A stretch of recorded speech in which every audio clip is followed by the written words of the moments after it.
George County Board of Supervisors to order. I'll call this meeting of the King George County Service Authority Board of Directors to order.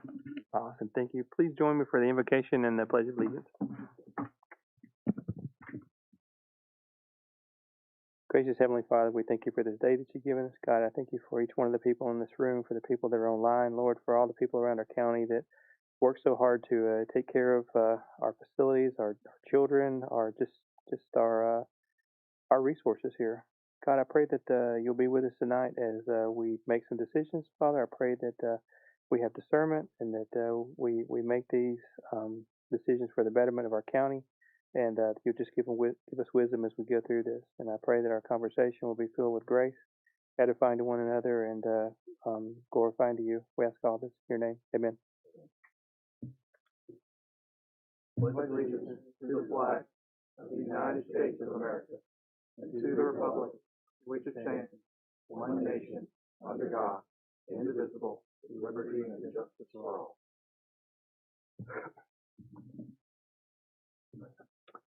All right. Do we have any amendments to the agenda? Yes, sir. Go ahead.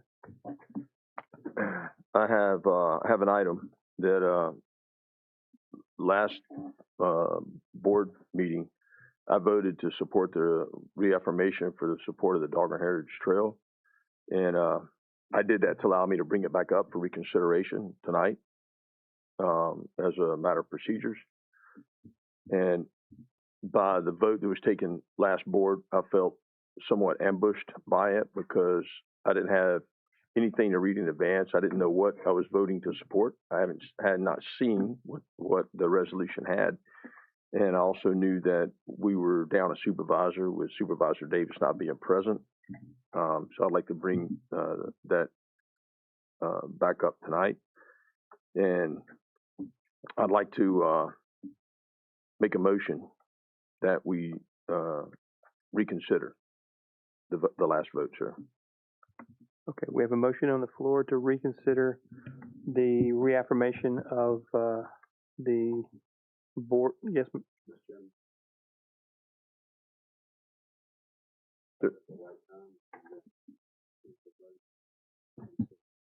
Let me rephrase that. I make a motion that we add it to the agenda. Okay. For tonight. Yes, sir. Second. Okay, motion properly seconded. Any discussion?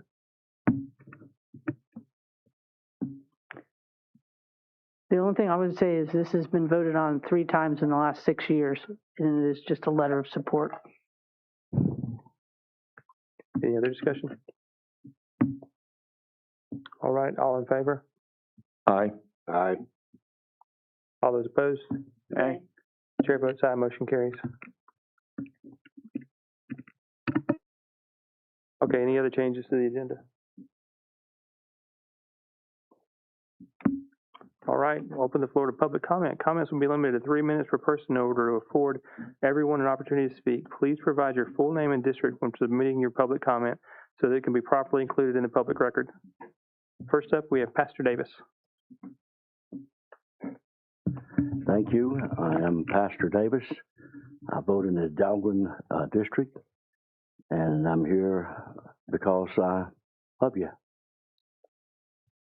In the Gospel of John, chapter 2, the scripture says, now when he was in Jerusalem at the Passover, in the feast day, many believed in his name, and when they saw the miracles which he did.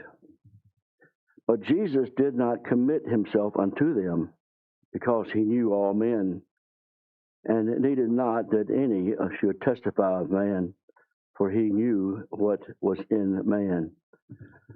This is called fickle faith, is what I call it. They believed in him because of the miracles. They were really unsaved believers. And Jesus had no faith in their faith. He goes on in the next few verses explaining to Nicodemus the new birth, being born again. He says in verse 5, and Jesus answered, verily, verily I say unto thee, except a man be born of water, and there are those who believe that means water baptism, and of the Spirit, he cannot enter into the kingdom of God. Well, if you read the next verse, it explains that verse. It's not talking about water baptism. It's talking about that which is born of the flesh. That's the natural birth. That's talking about when mama's water breaks. That's called the water birth. And then he said that which is born of the spirit is spirit. What is born of the flesh is flesh, and that which is born of the spirit is spirit. And so Jesus talks about the new birth or being born again, or born again believers. What the Jewish folks kind of had at that time was what you would call cultural belief. Same thing America has today. We have cultural belief. And anybody who talks about Jesus and says Jesus, they must be a Christian because they talked about Jesus. But we must be Christians because we live in what was used to be called a Christian nation. We're not Buddhist. We're not Muslim. We're not whatever it is, the religion or that religion. We're good old Americans, red flag, toting flag, country boys, and we love America, and so we must be Christian.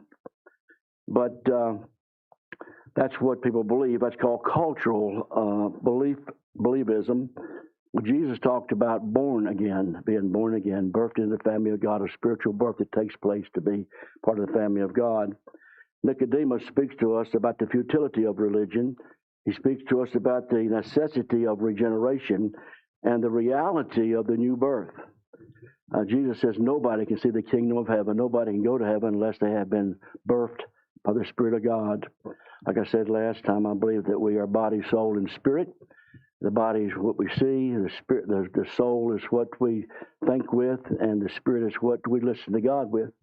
And so when a man is born again, he is birthed into the family of God by the Spirit of God. Thank you, sir. Have a good evening.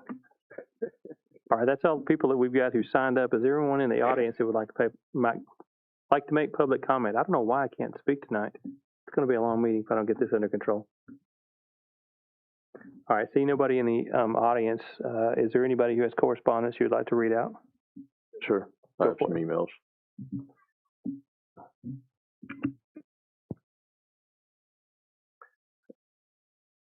Okay. This email, these are all constituents of the James Madison District. The first one is from Brittany Lilly. Hello. I have some concerns regarding the local trail becoming a state park. My property borders a trail and we've already experienced issues with people trespassing onto our property as well as people using the trail after 10 p.m.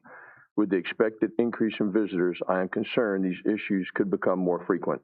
With the increase in visitors that a state park is likely to bring, I'm wondering what plans are in place to address security and protect nearby property owners. Will there be increased patrols, park staff, or other measures to help prevent trespassing? How will the park enforce boundaries and respond to complaints from adjacent landowners? Are there any plans to acquire adjacent private property or easements?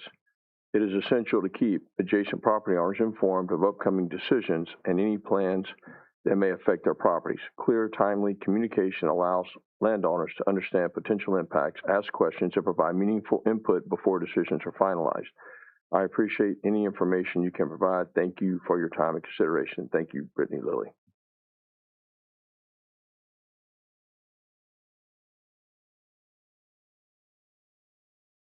The next one is from Mrs. Jones. Dear Board of Supervisors, below is an email I wrote to the board 14 years ago opposing the board's endorsement of the Dogger Railroad Heritage Trail. In the last paragraph, I stated that I learned of that issue very last minute. Flash forward to 2026, and it appears we once again find ourselves in similar circumstances, as I learned from my family member just this afternoon that you consider or perhaps vote on an issue regarding the Dogger Road Heritage Trail at tonight's meeting. My family member did not know the specific details, and neither do I. I understand that DHRT-related vote occurred at your last meeting, but again, I do not know those details. In an attempt to educate myself, I consulted the board materials published on the county website. I found that 1, the minutes of your last meeting are not yet available. 2, there are no DRHAT items listed in the agenda for the last meeting, but you voted anyway. And 3, the DRHT is not mentioned in the published agenda for tonight's meeting. This begs questions. What are you doing? What DRHT issue was voted on during the last meeting? Will you vote again tonight? To me, voting on an issue which will impact county residents without any record of that issue is in the published board meetings is entirely unsatisfactory. As stated in 2012, my property does not directly abut the trail, but the properties of several family members do, 3 households. None of us are aware of the issue at hand regarding the trail. Is there a proposal to make it part of the Virginia State Park System, part of the Potomac Heritage Trail? Are there conceptual designs for its future use? What will the impact to adjacent landowners? Have there been any conversations with the landowners whose properties abut the trail? What is the deal? No one seems to know. Given these factors, particularly absence of official documentation, it is absurd that the board vote on an issue at the juncture, although voting tonight, as well as last week's vote, may be aligned with board protocols. From my perspective, it certainly does not align with appropriate constituent representation. Andrew Jones.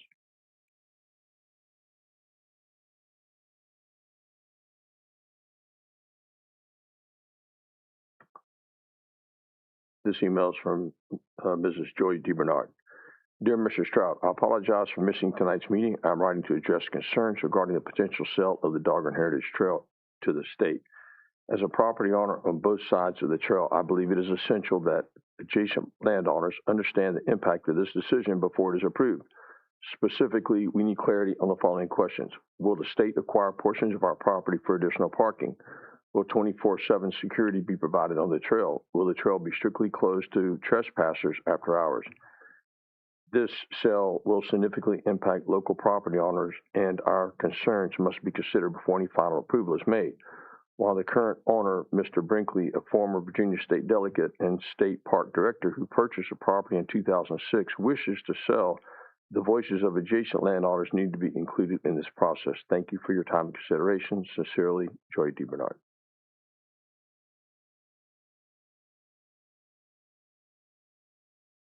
I believe that's all I have, sir. Thank you very much. Did you guys? Okay. All right, and I actually have a couple that I was asked to read into the record as well. So I'll go ahead and knock those out. The first one is, Dear members of the Board of Supervisors, I'm writing as a local small business owner to respectfully ask that you reconsider repealing ordinance line item 5, which provides a discount for businesses that pay their taxes on time. While the discount may seem small from the county's perspective, it makes a meaningful difference to small business owners like ours. Every dollar matters when operating on tight margins, especially as we continue to manage rising costs for food, supplies, utilities, insurance, and labor. Our business has always made it a priority to pay our taxes on time. We appreciate that the county recognizes and rewards businesses that meet their obligations promptly. The discount serves as both an incentive and an acknowledgement of responsible business practices. Eliminating this benefit would have a greater impact on the small business than it might appear on paper. For many of us, these savings are reinvested back into our businesses, our employees, and the local economy. Small businesses are the backbone of our community. We create jobs, support local organizations, and provide services that make our county a great place to live and work. I respectfully ask that you continue supporting businesses like ours by keeping ordinance line item 5 in place. Thank you for your time, your service to our community, and your thoughtful consideration of this request. Sincerely, Shelley Kokinis, owner of Mythos Cafe. And the other one is Mythos Cafe. It's on base. It's a little lunch place on base. It does really good wraps and sandwiches. All right. Was that? Oh, well, yeah, sorry. And this is from Mr. Larry Kessler. Mr. Sullins, I won't make the meeting. Hopefully someday my work schedule. I'll skip ahead. Board. My name is Larry Kessler, and I reside in the Doggern District. I've read through watched the meetings on the data centers or solar farms over the last 2 years, and have heard a ton of we didn't know comments. Comments were recently made that people just need to watch and be more active in the community. While I agree that people need to, it's extremely hard for a lot of people. I think that's due to how many people don't work here in King George. I have a 2.5 to 3 hour commute every day for work, as well as many of my neighbors and friends in the community. I struggle consistently to try and even find time to download the minutes and read them. This, coupled with our current notification ordinances, really leave many in the county blind. Notifying property owners who are right next to the property that is about to have a project built on it doesn't work, since the project produces sound issues that can carry for up to 3 miles, and the construction can carry issues for people miles down the road as well. Kathy Bender mentioned something about maybe changing your notification distances, and I believe that the board should move to do sooner rather than later. This will produce better community input. Thank you for your time, Larry Kessler. And that's all I've got for online correspondence. Mr. Dines, do you have anybody online? Yes, we have Mr. Jeff Stonehill.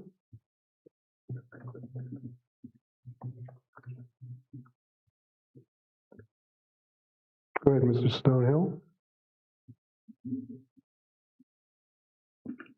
you hear me? Yes, sir. My name is Jeff Stonehill. I'm in the Dahlgren District, and I own Machotic Creek Marina and Cafe. I am calling to oppose repealing, I guess it was line item 5, the seller's discount for meals tax filing. I have spoken to almost every privately owned restaurant in King George. I did not get on base to get to meet those cafe because I can't get on base. But every single restaurant that I have spoken to opposes the 6% meals increase. There was very little notification about that. Most of the restaurant owners said they knew nothing about it, so there was no other way to come speak out about it. And the other is the timing. At 5:30, restaurant people are getting ready to have a dinner rush. So there's no way they can get to a meeting, much less phone call in. So we have loosely formed a King George Restaurant Owners Association, and we're going to try to, put out information and speak as a group, but most likely that will be done either through petitions or through letters. And all of them and myself oppose the repealing of the seller's discount. That's all I have. Thank you. Thank you, Mr. Stonehill. Mr. Dines, have any more? Not yet, Mr. Chairman, but hopefully some of the people that were probably trying to call the other number will try to call later if they have a chance to get through. Okay. I'll let you know. Thank you. Okay, thanks. Mr. Dines, am I still there? I'm sorry? It's Mr. Stonehill again. Am I still there? Yes, you're still on. I'm sorry to interrupt everybody again, but I did hand out that original number to all the restaurants and emailed and texted them the original number, which is not working. So this might be something that you want to skip over so they can all properly call in or get to the meeting. I forgot to add that. Thank you. We have a second comment period. All right, thank you. At this time, I'll close public comment and we'll move on to the reports of the board members. Mr. Chair, before we do that, do we have a number you can mention on, so if people are watching online, they know what number to call in? Yes, ma'am. 605-313-9656 is the phone number, and there's a code that you need to put in after that. It's 349-4564, and then hit the pound sign. And then that will put you into the queue, and we can unmute you so you can give your public comment. Mr. Dines, there's a comment section on there, right? Is it possible to put it in the comment section? Well, this is coming through a totally different. Oh, something different. Okay, I got it. Yeah. Well, I talked to Steve Lynn from Emergency Management, and he's going to put out a KG alert to the residents just in case, because they still have another public comment session. They can, 2 of them that we have, so. But you're right, I can put it in the description on the YouTube feed as well. Okay. Can one of y'all gen up a quick PowerPoint and have that blasted while we're doing the, just projected while we're doing our board reports? Yes, All right, over to board reports now. Mr. Stroud, do you got yours keyed up? Yes, sir. Today I attended a County Emergency Operations Center planning meeting hosted by the fire department. It was conducted here in this room, which is also the alternate EOC from the, which is normally at Firehouse 1. Captain Lynn, he's our deputy emergency manager. He did an awesome job with the, it was a briefing, a training event, and with a simulation exercise, simulated exercise. So I'm really proud of the teamwork that we have between the county and the other agencies that participate in that, and it really helped ensure that our county's ready. So it was a good event. One of the questions that came up today during that event was, during a board meeting, if there's an emergency, what do we do with the people in the board meeting? If we're here, like right now, if there's an emergency. And so I think the first thing we do is assess what it is. We're not just going to start running out the exit door. But, you know, if something happened, we do have an exit door. And you'll go to a lot of meetings and stuff, and they tell you, you know, what the emergency evacuation plan is and such. And we don't do that currently. But we'd assess what the problem is and then provide direction from there. Also, this time of the year is whenever we need to use to prepare for the storms or hurricane season and such like that. And there's various websites like the FEMA, ready.gov, the American Red Cross that provide checklists and such for preparation. And I couldn't find it on a website, but Chief Moody actually sent me there on our website. It was a little hard to find. We provide that. And it's under severe weather safety on the King George website. And on there, there's different things you can click on, and it'll tell you, provide you some pretty good checklists in there. One thing that I think would be beneficial is if we did like a flyer or a one page or something that people could print out that provides a checklist, but also provides their contact numbers that they need, because if power goes out and they can't access, or, you know, their computer or whatever, they have something they can stick to the refrigerator or whatever. Usually you put it by the phone, but that doesn't work anymore. But with that information. And then the other thing I was going to mention is some of the inquiries that I've gotten that we're going to talk about later. So I'm going to hold those for right now. Thank you, sir. All right, thank you, sir. Mr. Metz. Thank you, and thanks for putting up with the technology issues at the last meeting on my call in there. I'd like to start with some good work. I'd like to make a motion to appoint Elodie Shojinaga to the Citizens Transportation Advisory Board. Several of you may have met Elodie. She's the current vice chair of the Landfill Advisory Committee, and has helped us on some other volunteer efforts in the past. Second. Motion properly seconded. Any discussion? Yes, is that for GWRC or FAMPO? FAMPO. FAMPO, I just wanted to clarify. Yeah. Any other discussion? All right, all in favor? Aye. Aye. Any opposed? Chair votes aye. Motion carries. I assume you're voting aye. You did nominate her. That was aye, yes. I muted myself there. Apologies. So that said, I did go to the last Landfill Advisory Committee. Just as a resident to observe, I am short person on that one. We are currently looking for 2 openings on the Landfill Advisory. If people are interested, recommend they get on the website and submit an interest form. And I do believe, according to the email, we do still have 1 additional opening on that Citizen Transportation Advisory Board. Okay, it's my public service announcement. Attended the fireworks show and the event on the 11th. Excellent work to the county employees that helped put that on. I think everybody had a great time.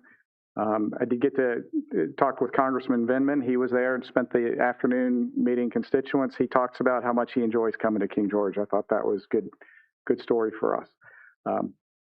Met with a couple of constituents. I've talked to several people, and one gentleman from the Claydale subdivision actually got to meet with and sat down for an hour talking through data center concerns. Really, number one concern that I hear over and over is noise buffering or lack thereof, noise buffering. This gentleman had actually visited some of the Sterling data centers. Now, they build them right up to the edge of the roadways. you do have to look at how we've approved ours. The big concern there is in other localities, developers have changed the plans as they've come through citing, and sometimes that means coming back and changing the proffers. And, so he cautioned us to make sure that, we hold the developers to what they agreed to, and I am all for that, right? He was concerned about the lack of buffering on the backside of Dahlgren West to the Claydale neighborhood. Maybe that is something, if they do come back, we should discuss, was there any lack of proffer there?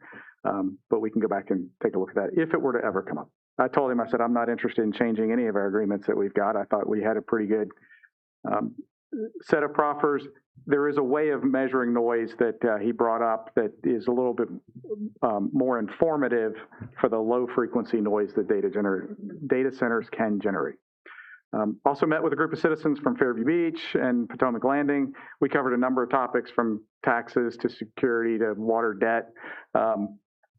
There's goods and there's bads, kind of a pretty balanced outcome across all of our work that we've been doing. Everybody sort of understood the positions we took on taxes through the whole budgeting session. Everybody had an input on the budget, and it was interesting to hear because we were in a group session or group together. And so even amongst a couple of citizens, we don't always agree on the top priorities. And so when you come out of that, you're like, okay, we kind of understand the balanced positions that we took. I'm sure it's going to come up later. Walked the school board office site and the Quonset hut and the issues we had there the other weekend. Thanks for that input, Mr. Stroud, about the public awareness. I know I was at that power this morning. It made me think about, am I really ready if we have a weather emergency event? And I would just caution everybody, as we learned during the snow, don't wait till the last minute to call to get a generator serviced or make sure your fuel tank is full. So that's it. Thank you. All right. Thank you, sir. Mr. Robotham. I have nothing for the group, but I will add on to Mr. Metz and Mr. Stroud there for the emergency issues. And, so I believe September upcoming here is Emergency Preparedness Month, and everybody should get ready for that. But speaking from the water authority side, you can't live without water. So make sure you have some extra stores of water and things like that in case of an emergency. There are companies that sell 5, 10, and 25 gallon kind of bladders you can fill your tub with and things like that. Keep that clean so you're not drinking water from your tub, right? At least it's coming from a plastic container. So with that, that's all I got, sir. Thank you. All right. Thank you very much. Ms. Bender. Yes, I have a few things. Well, I wanted to once again echo thank you to all the staff who put on the 4th of July celebration. We always get good comments about it. What a wonderful event is. So thank you to all the staff and our fire, EMS, and sheriff's office that helped out with that event. So thank you. I wanted to point something out, and actually Mr. Stroud pointed this out to me a couple days ago, and I've just received these letters and just thrown them in the trash. But there is a letter going out that has the Dominion Energy letterhead, and it's been going out across the county trying to get people to sign up for a water and sewer line insurance policy. So I made a copy of it because I've been throwing them out. Mr. Stroud gave me his copy to make a copy to give to Mr. Hamilton, that maybe we can send something out to tell people that it is not the county, and it is not the service authority. And I don't know if it's a scam or not, but please be aware that it is not coming from the county. And if you have your own water and sewer, your own septic tank and drain field and your own well, there's really no point in having that insurance from Dominion, especially like me, who's on the Northern Neck Electric. I don't even have Dominion as a carrier. So just be aware that letter is going out, and put it in your recycling bin, just kind of like I did if you want. If not, you could call and find out about it, but it is not coming from the county or the service authority. You got flush? Yeah, I did too. But next thing is, I took quite a few phone calls from different topics of concerned citizens, but one of them I wanted to bring up, and I called the sheriff's office about this, is I didn't even realize the e-bikes and how fast they can go. And there's been some complaints from citizens about people riding on them, but there is no regulatory action because, we are a Dillon Rule state. As stated under the Dillon Rule, a local government has only the powers that the state has granted. And so e-bikes are not even classified in the state of Virginia, so you can't ban and put ordinances in for things that aren't even classified by the state. So I just wanted to make that aware of anybody else. I thought it was a good point by the citizen and kind of a learning lesson. And so that's just something put out there. A couple other things I wanted to mention. I know I gave the fun facts last meeting, so I got some more fun facts for you guys. Now, we're going to go in the Wayback Machine here. In February of 1872, the magisterial districts of King George were Potomac Township, the Rappahannock Township, which went to vote at the courthouse of said county, as was in the document, and Shiloh. So Shiloh is one of the original voting districts. So of the Board of Supervisors. I just thought that was an interesting comment. Another one, this was from a newspaper article from 1931, and it was entitled, Judge Emery Discusses County Administration Consolidation of County Governments. And it's kind of interesting because topics we bring up today were brought up at different times in our history. So it said, is proposed in the interest of economy and efficiency, the cost and burden of local government constantly mounts and multiplies, particularly in the counties where live the people least able to pay the bills. Salaries raised to unprecedented heights during the war have not come down and rarely do, if ever, come down. I thought that was just interesting. It's kind of some of the same issues and problems that have come up or have been in the past. And then I have two more. One is just a newspaper article. This was from 1984. Shows how when people talk about property values and reassessments, this comes up every time. Values double in King George, and this was in the Freelance Star. They went up 48 to 50%, with Dahlgren being the fastest growing and the highest raise.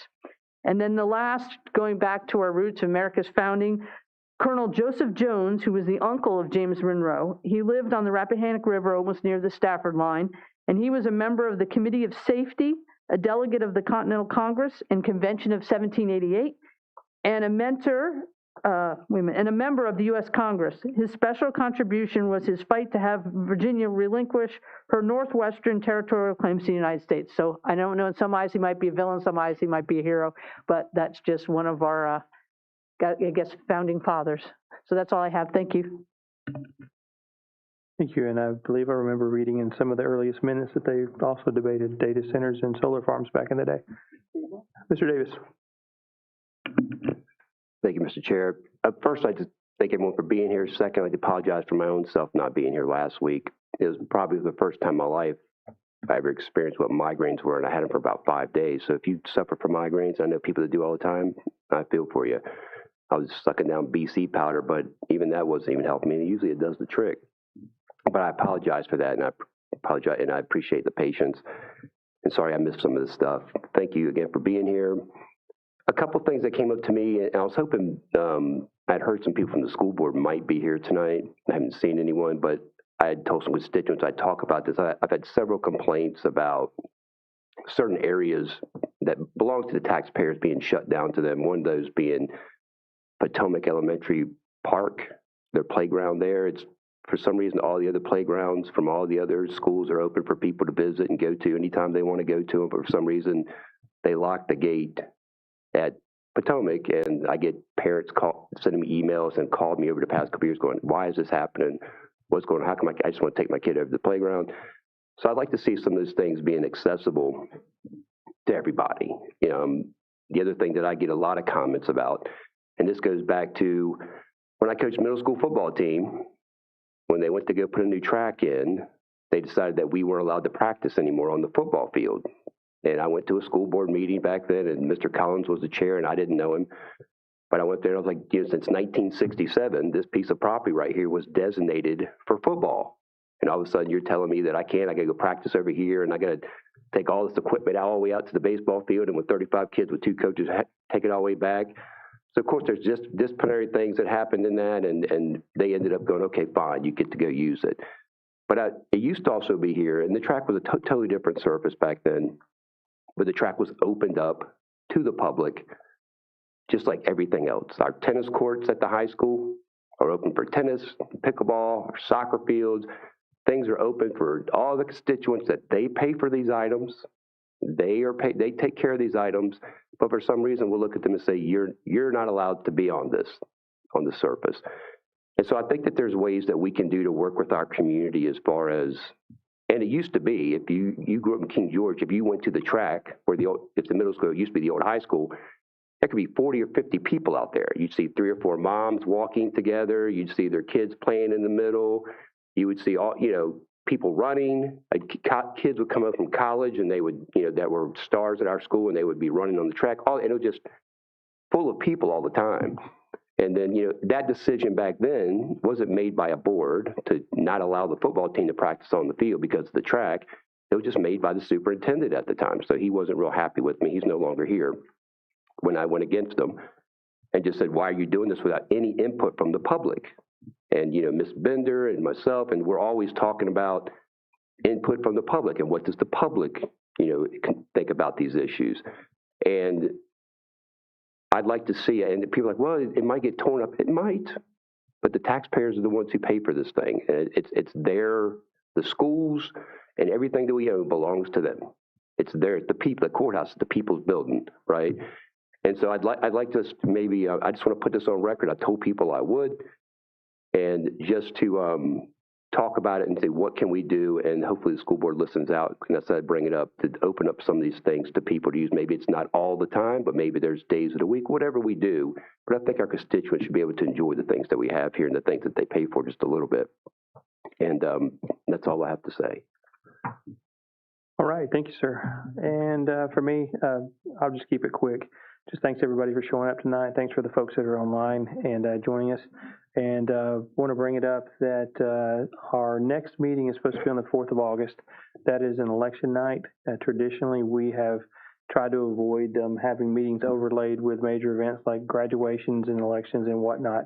So just wanted to bring it before the board and see if y'all want to leave it as is or move it around. What day is that? Tuesday, August the 4th. We have a primary election going on that day. I'd like for it to move. So either the 3rd or the 5th, either one are fine with me. Okay, is that a motion? I make a motion that we move the 4 August board meeting to 5 August to avoid the election. You moving it to a Wednesday or Monday? Does it matter to you? It doesn't matter, the 3rd or the 5th. Is this okay? It's not okay. Okay. Okay, then the 3rd. Will you be here on the 3rd? That's typically what we do, isn't it? We move it on Monday. So to amend my motion that we move the 4 August Board of Supervisors meeting to 3 August to avoid the election that's taking place on 4 August. Okay. Second. Motion properly seconded. Do we have any discussion? Looks like Mr. Metz wants. Nope. Okay. All right. All in favor? Aye. Any opposed? Chair votes aye. Motion carries. We are going to move that to the August 3rd. All right. And you're going to let the ERP guys know. Thank you, sir. Oh, good point. Yeah. All right. And we'll move on to the consent agenda. Do I have a motion? I'll make a motion to approve the consent agenda as presented. Second. Motion properly seconded. Roll call vote. Mr. Stroud? Mr. Metz? Aye. Ms. Bender? Aye. Mr. Davis? Aye. Chair votes aye. Motion carries. On to constitutional officers. And Ms. Puckett would like to address us.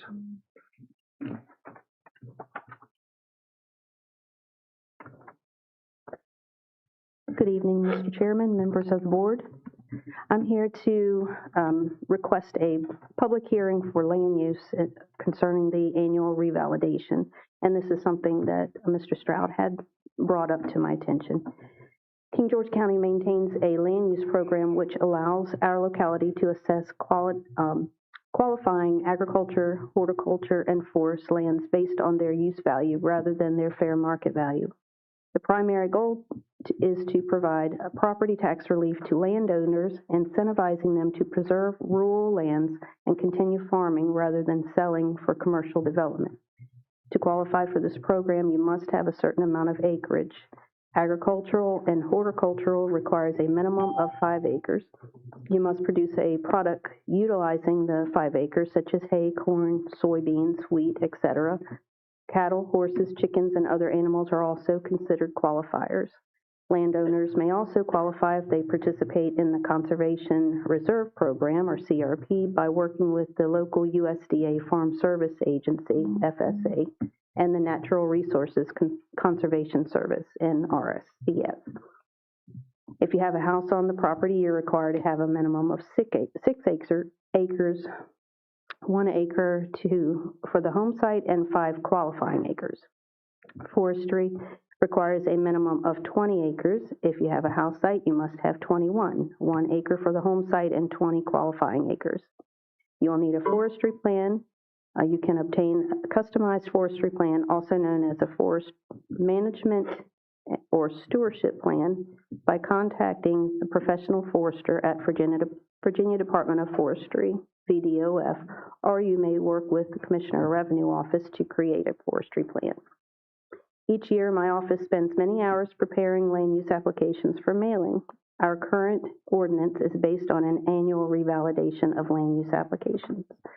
I would like to recommend that we update the King George County ordinance to extend the revalidation to every 6th year.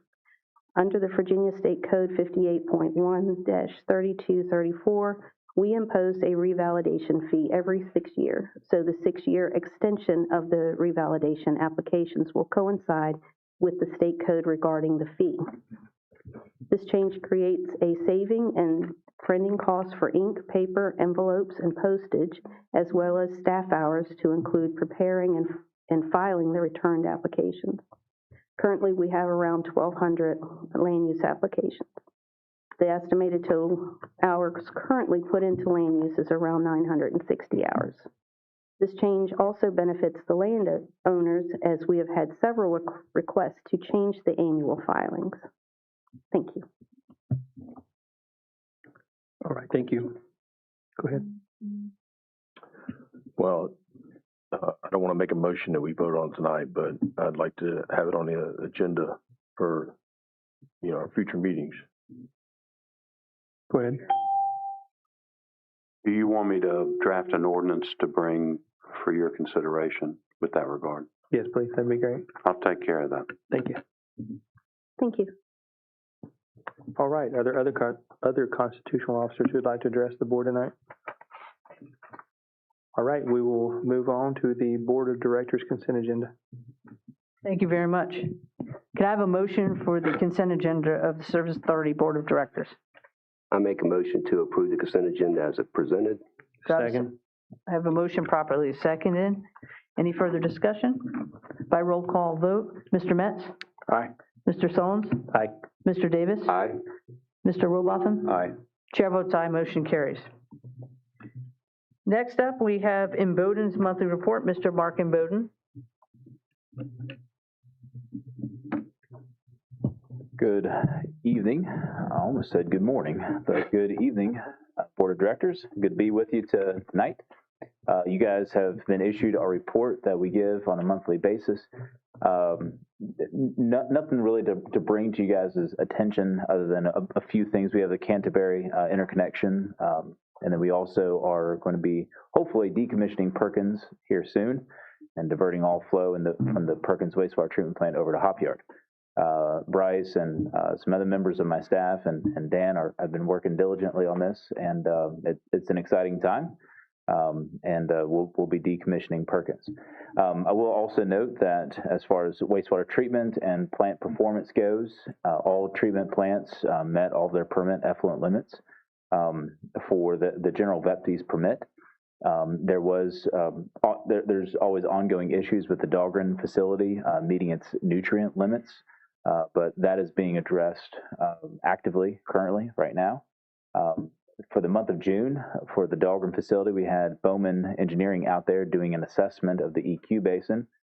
They had a drone boat doing an assay on that lagoon, and findings from that assay and that study will be coming out. But nothing else to really report. Happy to field any questions if you have any. But overall, it was a good month. Does anybody have any questions? Questions? No. Thank you so much. I appreciate it. I got a question. Oh, go ahead. Because you said soon. What do you think the timeline is right now with Perkins Corner? Perkins. Soon as in next week.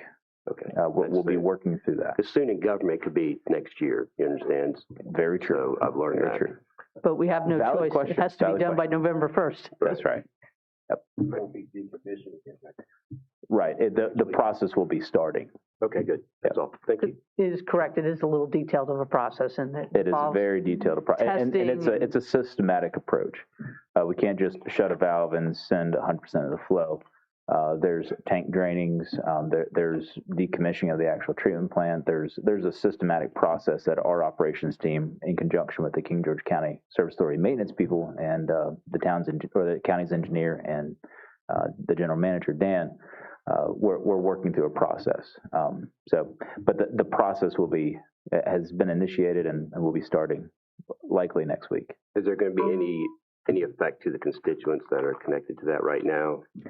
None that we can see. Okay. Nothing foreseen, but there always could be, but okay. I didn't know if there's some kind of notice that was sent out letting them know that this is going to be taking place and they might feel a pressure change or whatever it is. Yep. This is on the wastewater side. Yeah.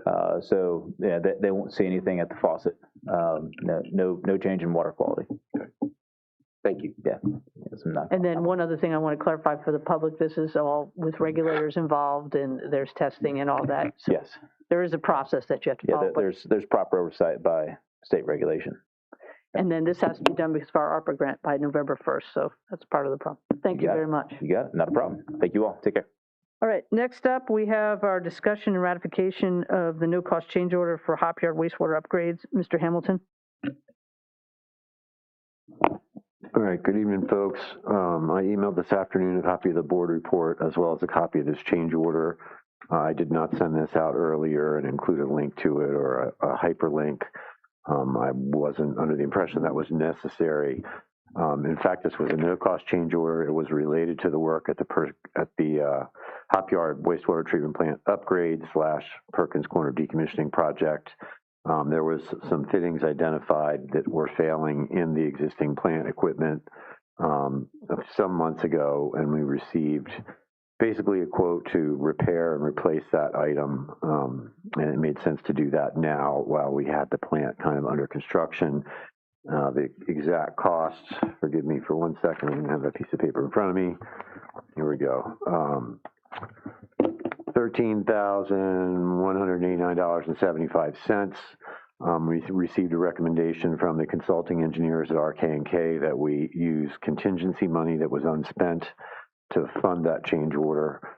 We felt that it was necessary to move promptly on this work, again, because the project is underway, and had we delayed that until we could have had a meeting to discuss it at a board level and approve it, would have likely added to the cost or made it impossible to do the work. So in any event, after consultation with the chair, we agreed that this was a no-cost change order, that it would be funded by contingency funds that were unspent on the original contract, of which there were $36,400 related to things like silt fence and other equipment or materials that haven't been used and we don't anticipate will be used between now and the end of the contract, which is in fact, I believe, October 23rd. So we processed this as a no-cost change order, but the finance team did ask that we bring this up at the board meeting and make sure that the remaining board members were in agreement. It also did not add any time to the contract, so again, this really is funded under the original contract. It's just changing around categories. I would suggest that maybe in one of these future meetings we consider a possible delegation of authority to me where we formally agree, if you all see fit, that I have the authority to process no-cost change orders without having to bring it to the attention of the board. In any case, I don't know if you need a motion. I think you might, Kathy. Need a motion? Yeah, yep. I want to get discussion from any board members or questions first. Does anybody have any questions? Question, but I would concur with you on no-cost change orders. You should be able to have the authority to make those decisions without. I'm sorry, you said you had a question about that, or you concur? No, I concur with you, my friend. Thank you. Yeah, just for, I was on my vacation when we spoke, and then we make a quick decision to make sure we got it done to meet those deadlines. So is there anything else? Any other questions? And do I have a motion by anyone? Yes, towards that topic. Oh, just the change order one. I make a motion that we authorize Mr. Hamilton, the general manager, to or grant him the authority to approve no-cost change orders. I think we have to wait on that one. This one is just on the Hop Yard wastewater upgrades project, that one. On SA 0703. So just the approval of that one. What he's talking about in the future, that's a different That would be a amendment. future. That's another amendment. Yeah. Or another motion. I make a motion to approve the item SA 07-03, the no-cost change order for Hop Yard upgrade project. Do I have a second? Second. Have a motion properly seconded. Any further discussion? All right, and I'll do by roll call vote. Mr. Metz? Aye. Mr. Solons? Aye. Mr. Davis? Aye. Mr. Robotham? Aye. Chair votes aye, motion carries. And then I would get consensus on maybe the next agenda, the one afterward, we have that discussion about giving Mr. Hamilton the authority. There be an agreement, Lee? Yeah, the only thing I want to get, the reason why, the motion why, I would say that because if we tied Dan Hamilton's name to it, then what happens if Dan leaves, or then you have to keep it. So it would be the general manager. General manager, yeah. Or the chair of the service authority. I think we could add that in. Yeah. So maybe for the next meeting, Mr. Hamilton, or the one after. Perhaps I draft up some proposed delegation of authorities and circulated it, and we put it on a future meeting agenda. Maybe not the August one, but soon. Right, and have Mr. Stewart check it out It first. wouldn't hurt to run it by the folks from Stantec who are doing the rate study too. There may be other things that they might anticipate, but Mr. Solms? it would speed up processing. We already have another item, which is $1,000, which basically we intend or are likely going to fund out of contingencies. And again, I don't want to hold things up. I think it's a good idea to go ahead and delegate, no-cost things like this. But I would like to restrict that to make sure that it's incorporated in the board report, just so that we know when changes are being made. I believe I did make a note in the board report today about this change order. I think Mr. Solms means the future. If we make that. Oh, yeah. Assuming we delegate this. But we still want to know about it. Yeah. Absolutely. Yeah. Thank you for translating. It's all good. All right. Interpreting. All right, next up is the general manager report. Mr. Hamilton? Yes, ma'am. Again, I emailed you all this afternoon the written report. It's a couple pages long. I'm going to just give you a briefing from it. First off, though, I do want to address the issue of the letter that was received, you said, from Dominion Electric regarding insurance. Yeah, I will send that to you. Have you seen that? I have seen it. In fact, I've worked with this company before, or I'm familiar with them in prior places I've worked. I don't want to spend too much time on this. I know there's a lot on the agenda, but I will say this. I believe the company's name is HomeServe. They have linked themselves up with other utilities that I've worked for in the past where I didn't have the authority to put a stop to it. And in fact, at some point, what they did was usurp the logo of the utility and starting sending emails to customers offering them insurance policies. The only thing I can formally state at this point is I don't know how they got linked up with Dominion, and Dominion put a bill insert out there that referenced the fact that they offered insurance on your water or your service line. Those repairs can be expensive. I'll just say simply this is a for-profit making company. So you might get lucky and buy insurance from them and have a claim and they'll pay it. You might not. They approached me since I've been here in King George County. They were so aggressive that I had to send an email telling them to stop reaching out, demanding an appointment, that it was harassment.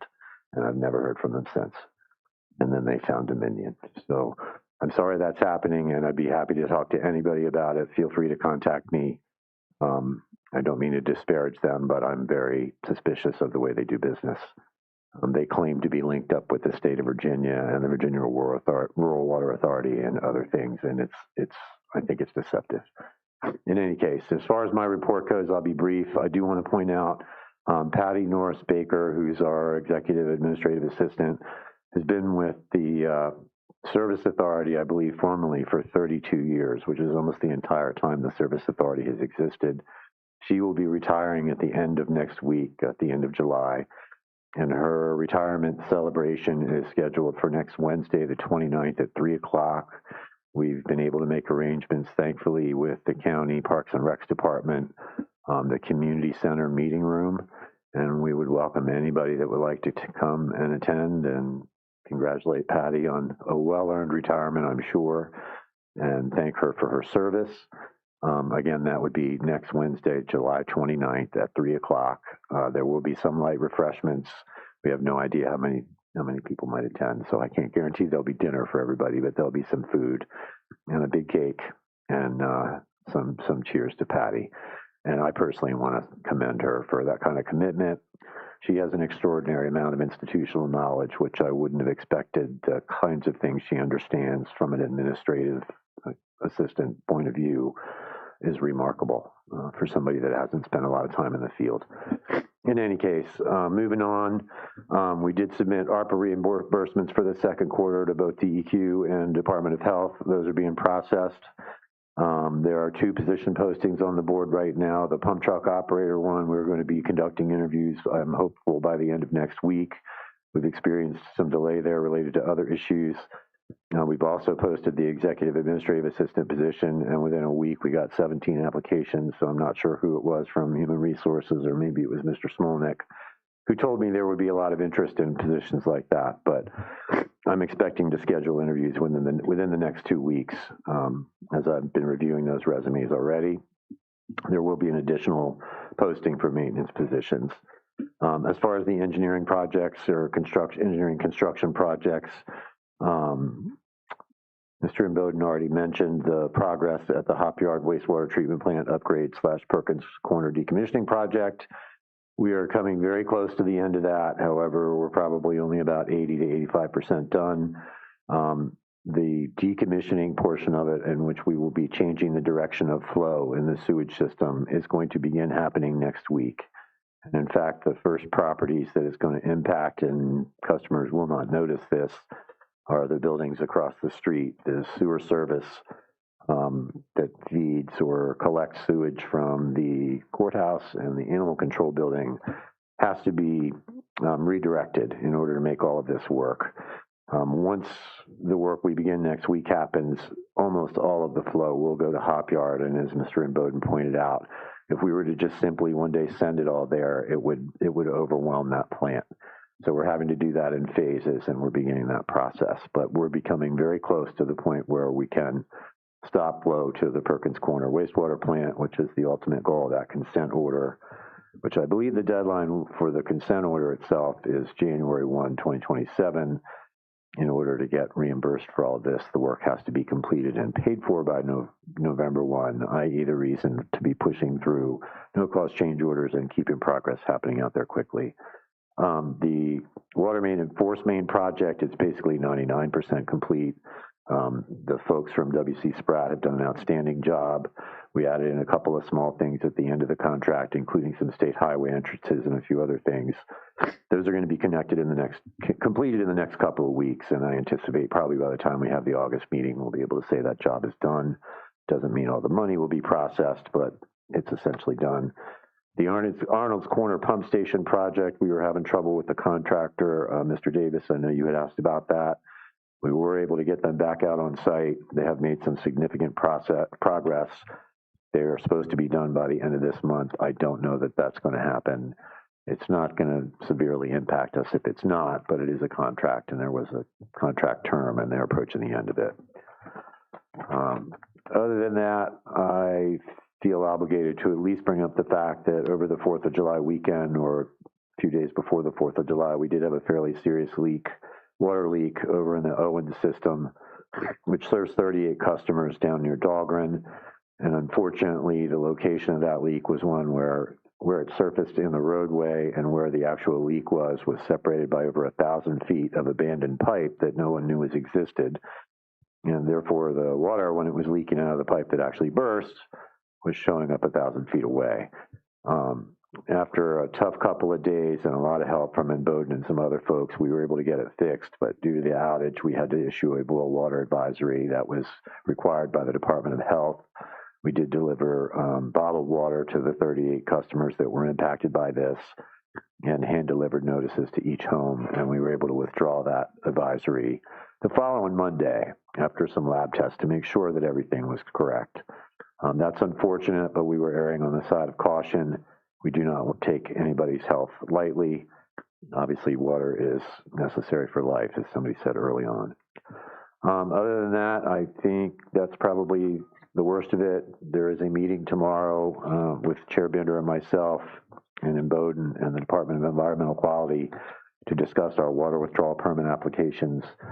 This is kind of the next step in the dance. We had to have those in by June 3rd, the application. They have to be reissued by January 3rd. And we're going to meet face-to-face to discuss some details. So I'll have an update next month. And unless anybody has any questions, I think that concludes my report. Have any questions? I do want to shout out to in Bowdoin and our maintenance staff and our staff and our finance department and coordination between a lot of parties to notify citizens and take care of that water leak. So I just want to publicly thank everybody that was involved in that process. And I think Mr. Hamilton told me that a lot of the residents actually thanked us for the way it was handled. Is that correct, Mr. Hamilton? I frankly did not receive one complaint. There were people who were concerned who'd been away and received the letter on their door. But yes, a lot of folks know that it was that weekend where it was about 100 degrees. And of course, it was the 4th of July, and we didn't want anybody to be out of water. Unfortunately, it's an old system, and it just was what it was. One of the positives that came of that is we've identified an interconnection that we can make almost immediately between Dahlgren and Owens, which will give us a backup source. If this happened again, we would be able to supply water at least to part of the community and resolve the issue. So, there's a slight positive. But anyway, the Bowdoin folks and the maintenance staff worked very hard. There was a couple of long nights there. And thank you for the acknowledgement. Well, thank you. Next up, we have our secondary public comment. Comments will be limited to 3 minutes per person in order to afford everyone an opportunity to speak. Please provide your full name and district when submitting your public comment so that it can be properly recorded and included in the public record. Now, if anybody would like to come to speak, this is just on the service authority, so I just want to make sure that everybody knew. So anybody in the audience would like to speak? Did anybody get any correspondence while we were here? Mr. Dines, I saw your hand up. Is there somebody online who would like to give public comment? Yes, Madam Chair. There are 3 people, and I believe they might be wanting to speak about, like what Mr. Stonehill talked about earlier. They're at work, I think, and so we were trying to see if maybe we could squeeze them in, kind of bend the rules for them just this time so they could get their public comment and not wait for after. I would have to look to the chair. Yeah, the only problem is we have a closed session, so that's why. Would that be okay, Mr.? Could we close and reopen, or?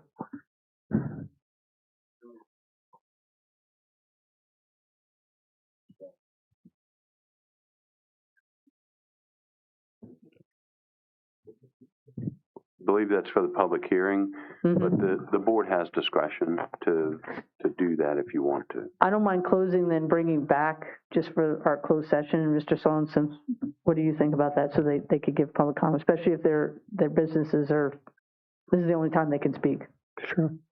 Right. So can I have it, and this has to be a motion to close it and then reopen it, correct? Right. Can I have a motion to close the meeting and then we will reopen it after? You're closing the meeting of the Board of Directors. Right. Right. Sure. I make a motion that we adjourn the Board of Directors for an hour. Let's say.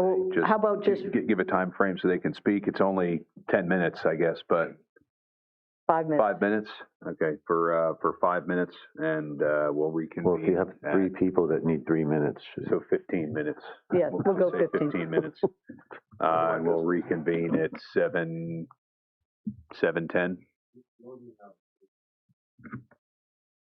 If you say 15 minutes, you have to wait 15 minutes. If you say 5 minutes, it's okay if you start up 7 minutes later or 8 minutes later. Does that make sense? Yes, it does. Would you like to remake your motion? If you're going to adjourn for 15 minutes, you can't start the meeting back up until that 15 minutes has elapsed. Sure. So I remake my motion to adjourn the Board of Directors for 5 minutes and reconvene at 7 o'clock. Second. We have a motion properly seconded. Any further discussion? All those in favor say aye. Aye. Chair votes aye, motion carries. Mr. Stones? All right, I reconvene the Board of Supervisors. Mr. Dines, I understand we have some people online who want to make public comment. Yes, thank you very much, Mr. Chair and Madam Chair. So I'll reopen public comment. Public comments are limited to 3 minutes. Please state your name and address for the record in your public comment. Go ahead. Go ahead, Mr. Ray, J. Pervez.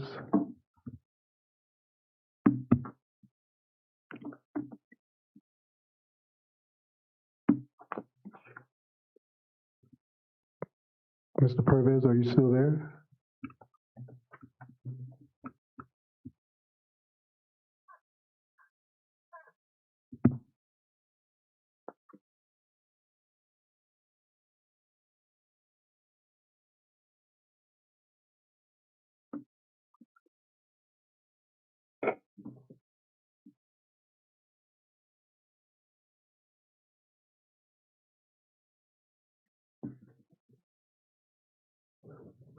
Ms. Lindsay Bowie, would you like to give your public comment?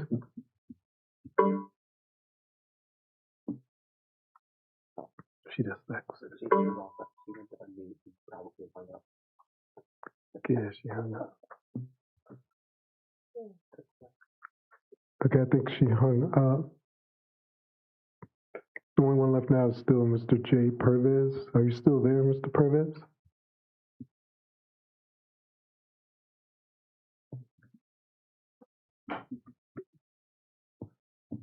Mr. Chair, Madam Chair, if you can't get hold of them right now, you can let them know that this is coming up as a public hearing. They'll be able to speak then. There will be a time set aside if you can't get hold of them right now.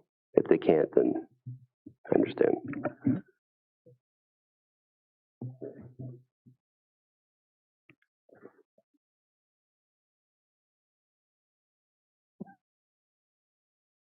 All right. We got to wait 5 minutes. We're going to take a 5-minute break, and we'll reconvene at 7 o'clock.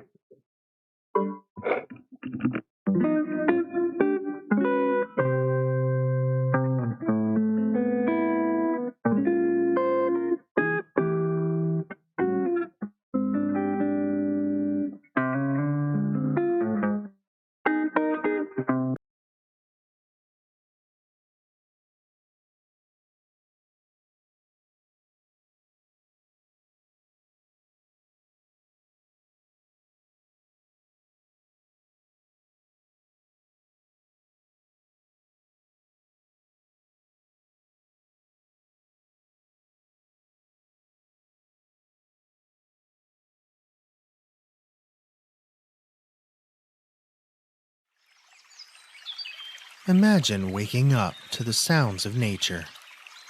Then, your adventure begins.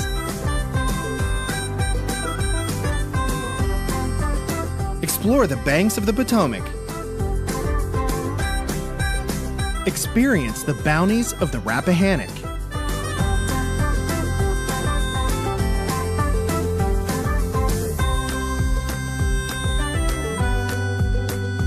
Unwind and reconnect with nature.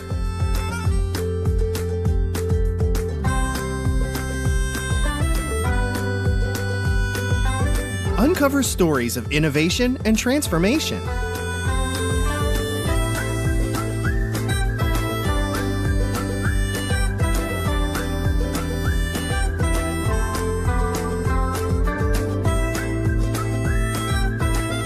Challenge yourself to exhilarating trails.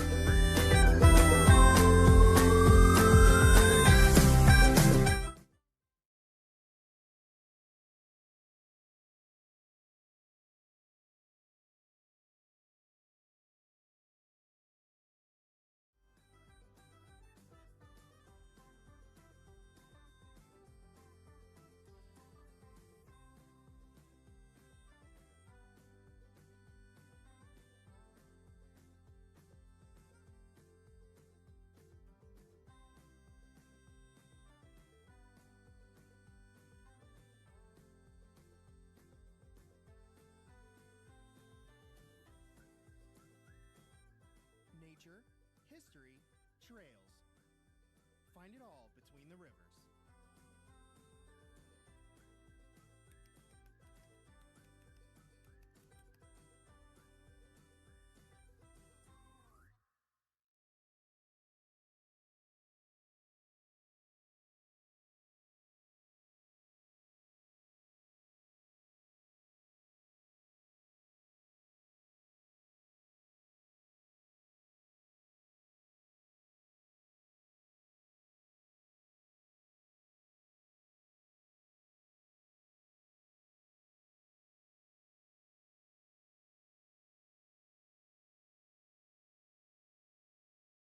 Welcome to King George, Virginia, where rural charm offers an escape from the ordinary.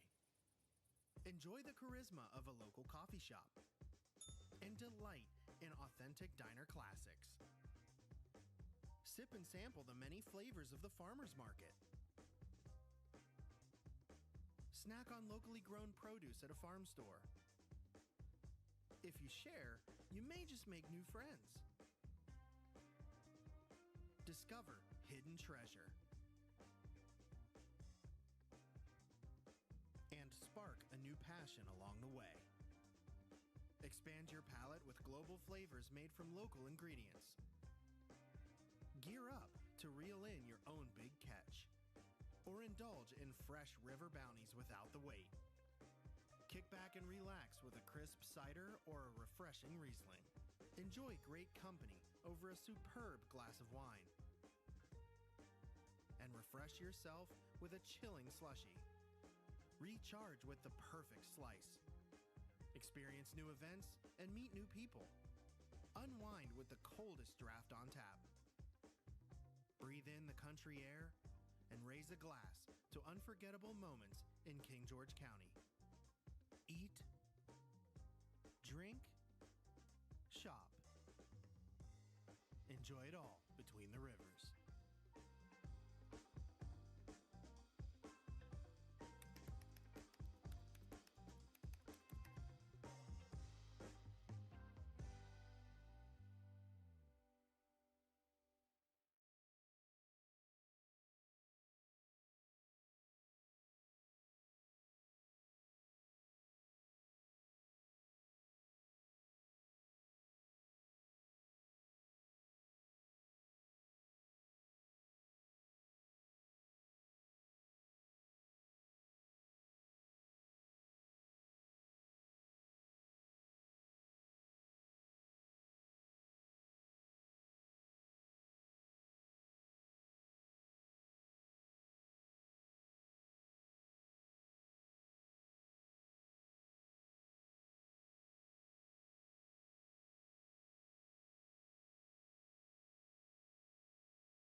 Imagine waking up to the sounds of nature. Then, your adventure begins.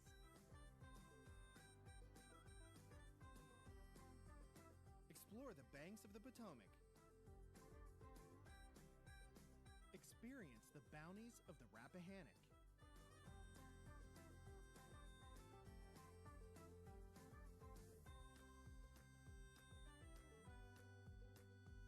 Unwind and reconnect with nature.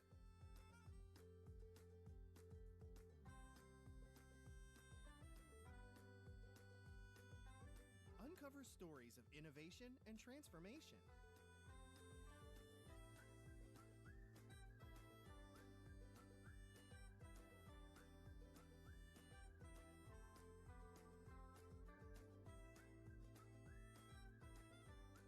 Challenge yourself to exhilarating trails.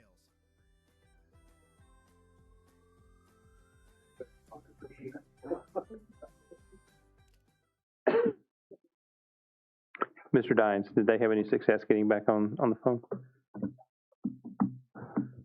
No, Mr. Chair. I think they probably got busy at their work, so they probably hung up. Okay.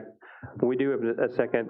For anybody that's online listening, we do have another round of public comments coming up later. So rather than going back and forth like this, we'll just hold off until that time.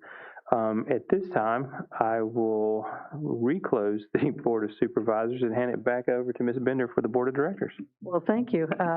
And we will start off by, I'm looking for a motion to convene to close meeting. I move that the King George County Service Authority Board of Directors convene in closed meeting pursuant to Section 2.2, TAC 3711, Sub-Alpha 1 of the Code of Virginia for the purpose of discussing personnel matters involving the performance, salaries, or employment of a specific employee of the King George County Service Authority. I invite the general manager as needed because he is deemed necessary and/or their presence will reasonably aid the board in its consideration of one or more of the topics to be discussed pursuant to Virginia Code, Section 2.2-3712 sub F. Do I have a second? Second. I have a second. Do I have further discussion? All those in favor say aye. Aye. Chair votes aye, motion carries. We are in closed session.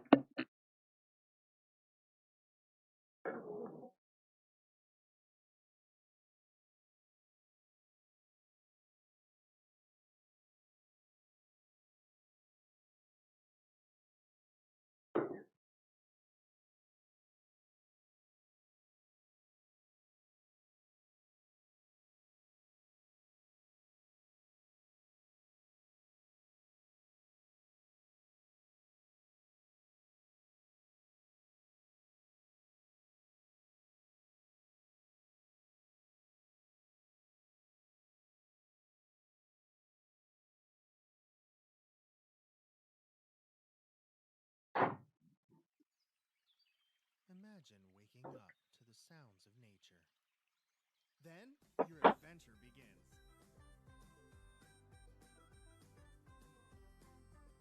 Explore the banks of the Potomac. Experience the bounties of the Rappahannock.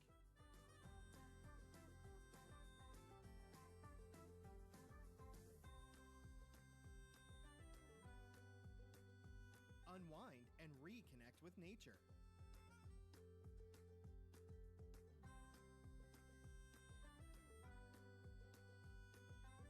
Uncover stories of innovation and transformation.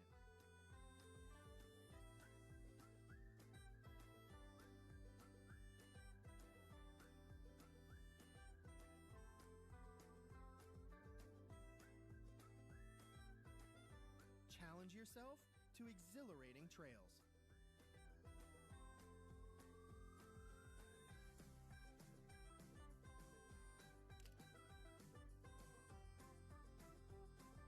Plan for unexpected memories in King George County.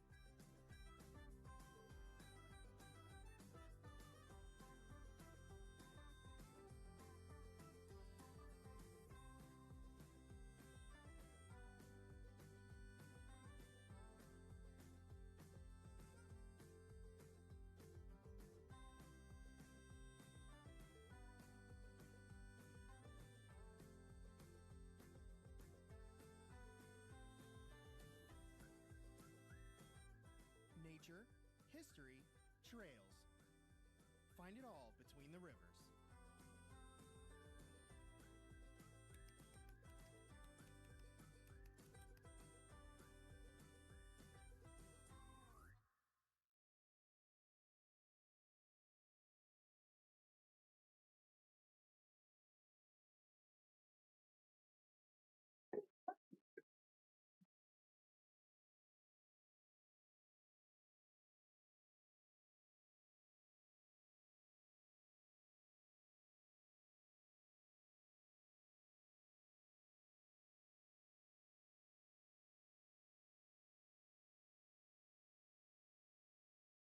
Welcome to King George, Virginia, where rural charm offers an escape from the ordinary.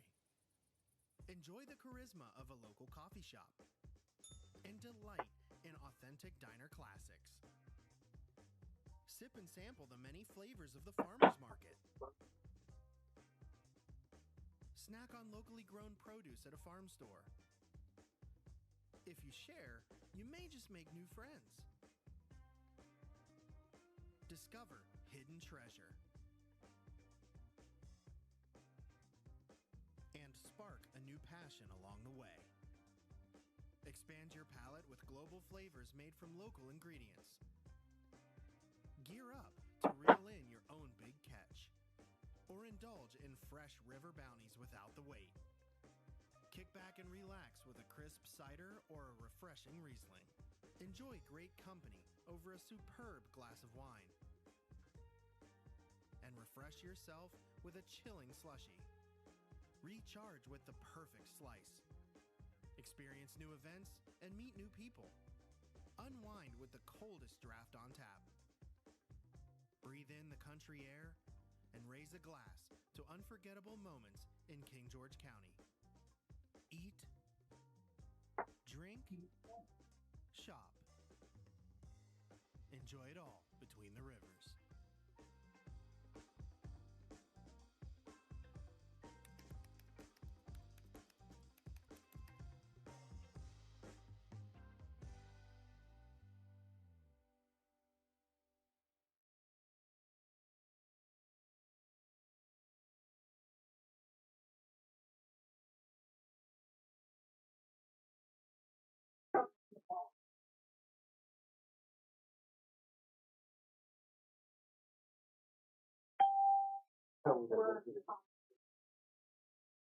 Rachel Scott.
Imagine waking up to the sounds of nature.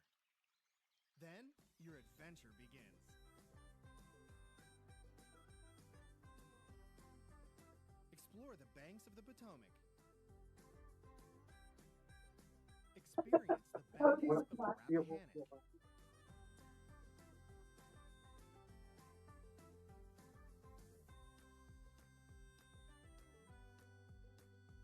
Unwind and reconnect with nature.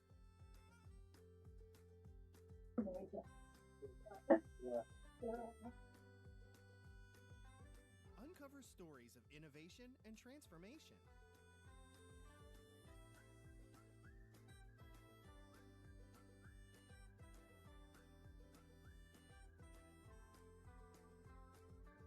All participants are muted, and they can unmute themselves. To exhilarating trails. All participants are unmuted.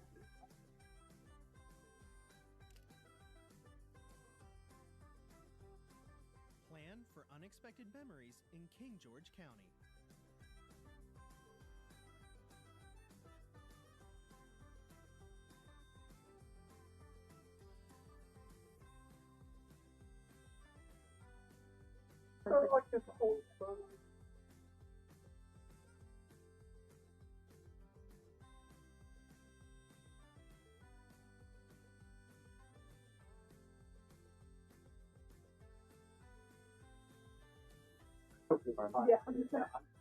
Nature, history, trails. Find it all between the rivers. Well, and then like I post online, so. Oh, I don't think we've been mentioned.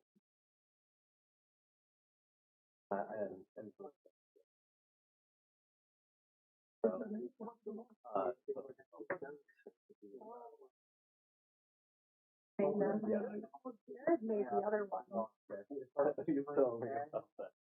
Like, I shepherd them from home to, like, whatever. I'm like, it would be tougher.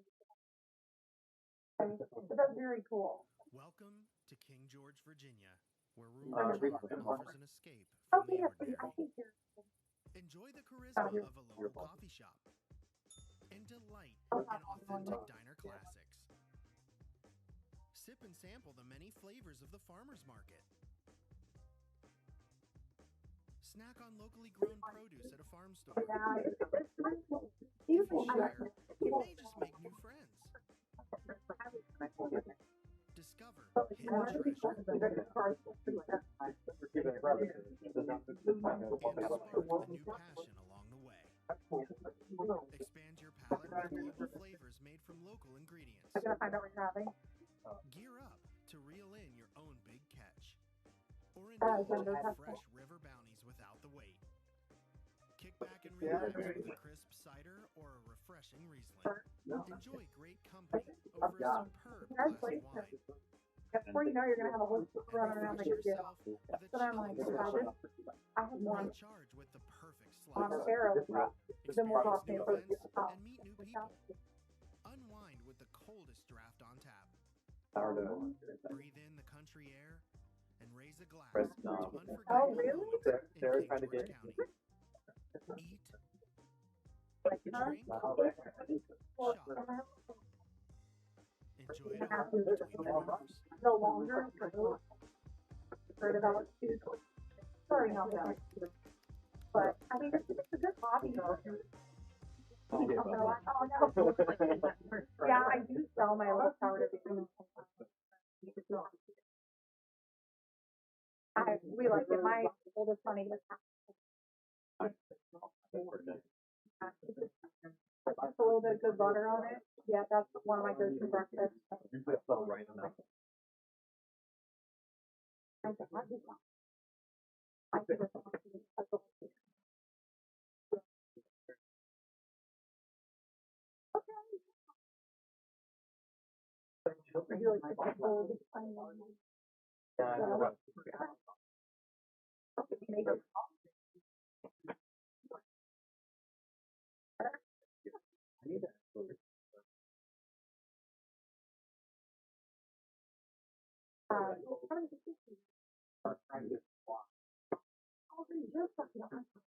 Okay, yeah. That's why I was looking at it. Yeah, oh my gosh. People like me in the kitchen, like, go, girl. That's really cool. You know, I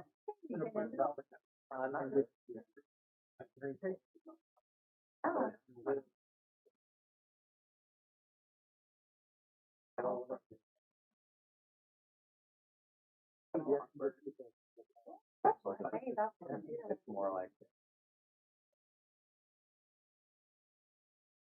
Yeah.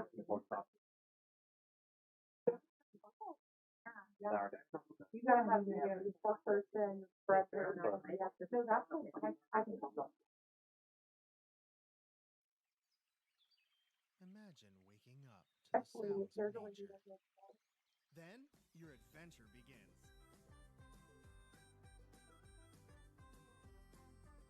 Explore the banks of the Potomac. Experience the bounties of the Rappahannock.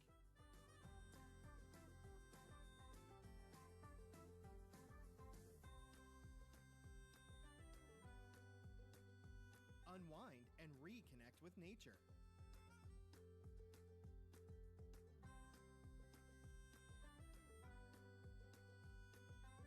Uncover stories of innovation and transformation.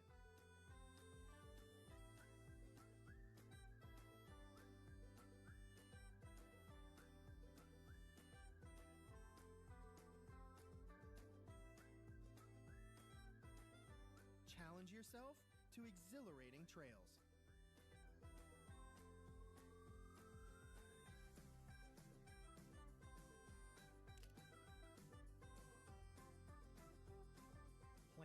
unexpected memories in King George County.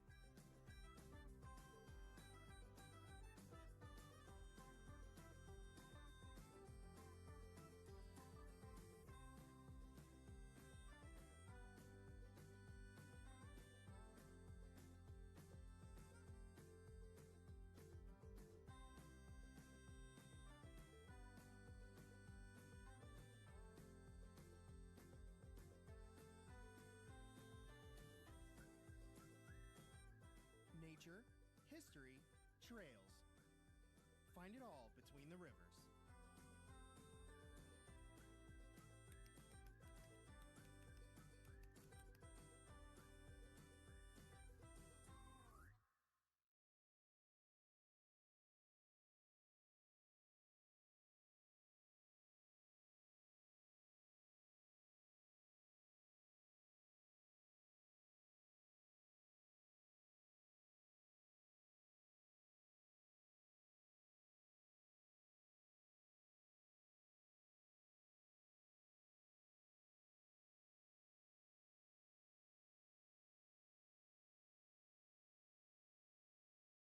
Welcome to King George, Virginia, where rural charm offers an escape from the ordinary.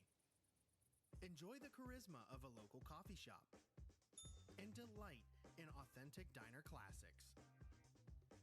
Sip and sample the many flavors of the farmer's market. Snack on locally grown produce at a farm store. If you share, you may just make new friends. Discover hidden treasure. And spark a new passion along the way. Expand your palate with global flavors made from local ingredients. Gear up to reel in your own big catch. Or indulge in fresh river bounties without the wait. Kick back and relax with a crisp cider or a refreshing Riesling.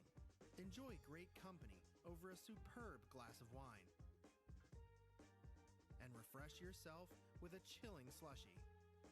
Recharge with the perfect slice. Experience new events and meet new people. Unwind with the coldest draft on tap. Breathe in the country air and raise a glass to unforgettable moments in King George County. Eat, drink, shop. Enjoy it all between the rivers.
All right, you ready? Are we ready, Chris?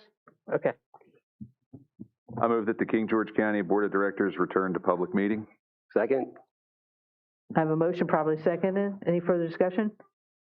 All those in favor say aye. Aye. Chair votes aye, motion carries. I move that the board certify by recorded vote that only those matters identified in the motion convening the closed session were heard, discussed, or considered during the closed meeting, and no action was taken. Second. Have a motion properly seconded. Any discussion? I will get roll call vote. Mr. Robotham? Aye. Mr. Davis? Aye.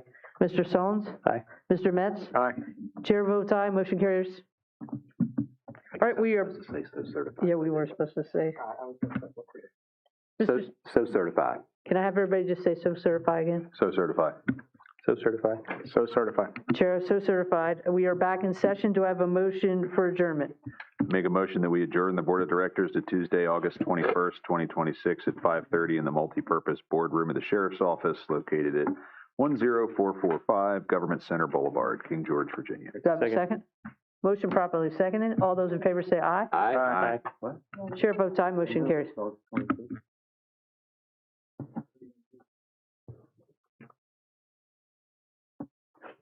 All right, Mr. Sones. All right. It is difficult, isn't it?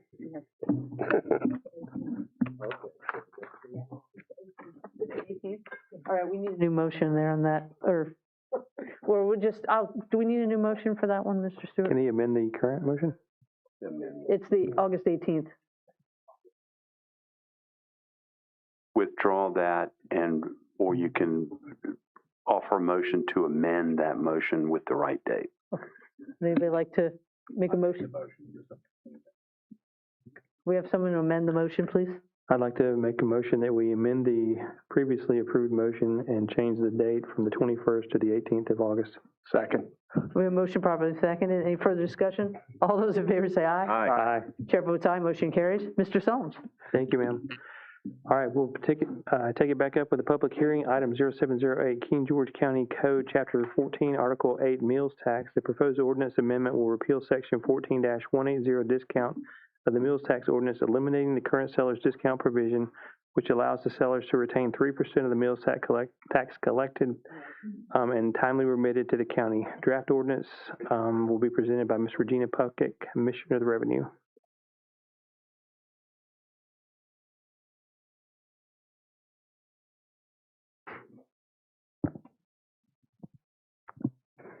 Regina Puckett, Commissioner of the Revenue. The county administrator and a few members of the Board of Supervisors have requested a presentation to repeal the 3% seller's discount under the current meals tax ordinance. The 3% seller's discount allows restaurants and food vendors to retain a small portion of the meals tax they collect to offset the administrative and collection costs, provided they file and pay their remittance on time. Monthly remittances paid after the due date are not eligible for a discount and are subject to penalty. Gross receipts from businesses range from $184 to $500,000. The tax on gross ranges from $11 to $30,000. The seller's discount on the tax ranges from 33 cents to $900. The majority of sellers are closer to the lower end, while only a couple are at the higher end. When subtracting the seller's discount from the tax on the gross, it will still provide the county with revenue. The example being $30,000 minus $900 equals $29,100. Keep in mind that the discount only applies when paid on time or early. Many of our small businesses take advantage of the seller's discount. I would not want to discourage the small business owners that pay in a timely manner in order to receive that small discount. The job of the Commissioner of the Revenue is to enforce the code that is put into effect by the state of Virginia and/or the local Board of Supervisors. Sometimes collections of the meals tax can be difficult. The seller's discount is in place as incentive for the business to remit the meals tax on time. There are a few businesses that seem to rather pay penalties than take advantage of the seller's discount. Due to this issue, I would like to meet with the county attorney to discuss what type of recourse we are able to put into place in addition to the penalties when businesses do not pay on time and are consistently out of compliance. It has been stated that King George is not small business friendly. It would be my recommendation to keep the seller's discount in place. An alternative to completely repealing the seller's discount is to place a cap of $200 on the amount of the discount. The discount is 3% of tax due or $200, whichever is less. Payments received after the due date will not be allowed this deduction and will be subject to penalties and interest. A meals tax example, calculating. Restaurant A sells $1,000 of food and beverage during the month of January. The meals tax is due by February 20th. The amount due is calculated as $1,000 multiplied by 6% equals $60, less the 3% discount of $1.80 gives us $58.20 meals tax due. Restaurant B sells $150,000 of food and beverage during the month of January. Multiplied by 6% equals $9,000, less the discount capped at $200. 9,000 times 3% is $270, but $200 is the total discount allowable, equaling $8,800 meals tax due. The revised updated ordinance for King George County would then read, for the purpose of compensating sellers for the collection of meals tax imposed by this article, every seller may be allowed 3% of the amount of tax due and accounted for in the form of a deduction on his or her monthly return not to exceed $200 for a month, provided the amount due is not delinquent at the time of payment. Thank you. Any questions? Any questions before we go to public comment? Go ahead. Yes, ma'am. When was this put into place? When was the original ordinance put into place? That is an excellent question. I will get back to you on it. Do you know what the total amount per year this generates in terms of revenue? I'm sorry, let me back up. What's the 3%, the total for a year? There's no real way I could figure that out. That's why I gave those examples of the low end and the high end, because you don't have a rough order of magnitude guess? Because it just depends on, we did not keep track of who's paying on time and who, because it doesn't always work that the same people pay on time. Okay. So we have not calculated that. Yes, ma'am. Do we provide this discount to hotels or to any other businesses whenever they pay taxes on time? This is just an ordinance for meals tax. It's not an ordinance on the transient. So no other businesses get to take advantage of this? Correct. Okay. Go ahead. Our meals tax, so meals tax are paid monthly. Yes. As revenue. What's the total, so maybe for last year, do you have a rough order of magnitude? What was our total meals tax revenue? I can get that for you. I think we could take that as, now that was at the 4% rate, not the 6% for this year, but I think that would give you a good estimate of what the worst case or best case, depending on whether you're looking at it from revenue or the business's standpoint, for what that discount would be, right? It would give you a characterization of that. Now, what's the penalty for non-payment? Penalty is not non-payment, but late payments. Right. It's 25. I have the sheet with me. Do you want me to go find that now, or? It might be in our packet. There's the whole code is there, right? It's all right together. If you know where it is, you can find it real quick. Draft ordinance.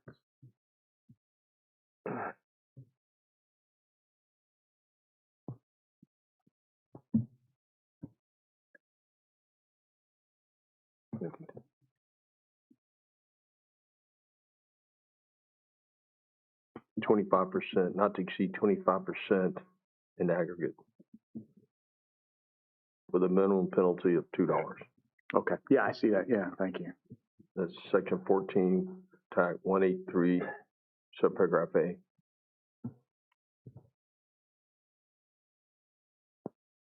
I know Mr. Smolik had a whole thing broke down the budget of increase and all that. So yeah, Mr. Davis, thank you for bringing it. So when you looked at, we did our budget, FY25, when you look at the revenues, FY25 collection of meals tax, $1,976,109. So just shy of $2 million. And whenever we've calculated revenue, additional revenue for the FY27 budget, where we just began, the removal of the 3% seller's discount was valued at $75,000 of revenue to the county in my budget. Thank you. Ms. Bucket, I think we're good. All right, any other conversation before I open public comment? All right, I will now open the floor for public comment. Upon completion of public comment, I'll bring the matter back to the board for consideration. Public comment is going to be limited to 3 minutes per speaker to ensure everyone has an opportunity to speak. Please state your name and address before your comment. Is there anybody in the audience that would like to make public comment? And this is only regarding the public, okay. Nathan Hoy, Shiloh District. I don't own a restaurant, but I can kind of sympathize with some of the smaller restaurant owners in King George. And I understand that, you know, in order to, we talked about it at a previous board meeting of taking advantage of people that work on base going out to eat. And that's why we were increasing kind of the tax on that. So I would kind of, I don't know, I don't want to put words in Mr. Stroud's mouth, but I understand that we're not extending, you know, the breaks to any other businesses, but I would also say that we're probably not doing the same tax increase on the other businesses. And then maybe there's a way where we could say, you know, if you're a non-franchise owner and your primary residence is in King George, maybe you don't have to deal with this tax increase. That's kind of my thoughts on the matter. Thank you. Thank you, sir. Mr. Bowen, come on up.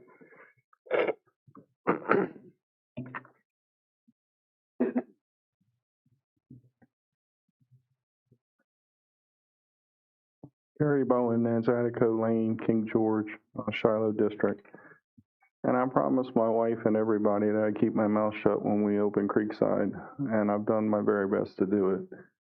The problem I have here is that my background is my mother was, my upbringing is my mother was an English teacher, and my father was a lawyer and a circuit court judge. So I have a real problem with raising the meals tax from 4% to 6%, okay? That's a fight that I chose not to get involved in. You need to do something to help small restaurant owners and all small businesses. But the issue I have with this whole thing is that we collect this meals tax, okay? Our customers and patrons pay it. And then through this convoluted process, we're not going to turn it in. And that's not right. You've got two issues here. There shouldn't be any credit for doing the right thing and taking someone else's money and giving it to the government. There are plenty of penalties, of which I have run afoul many, many times, for collecting other people's money and not giving it to the government, and that's proper. But you should not get a credit for collecting other people's money, okay, and then turning it in early.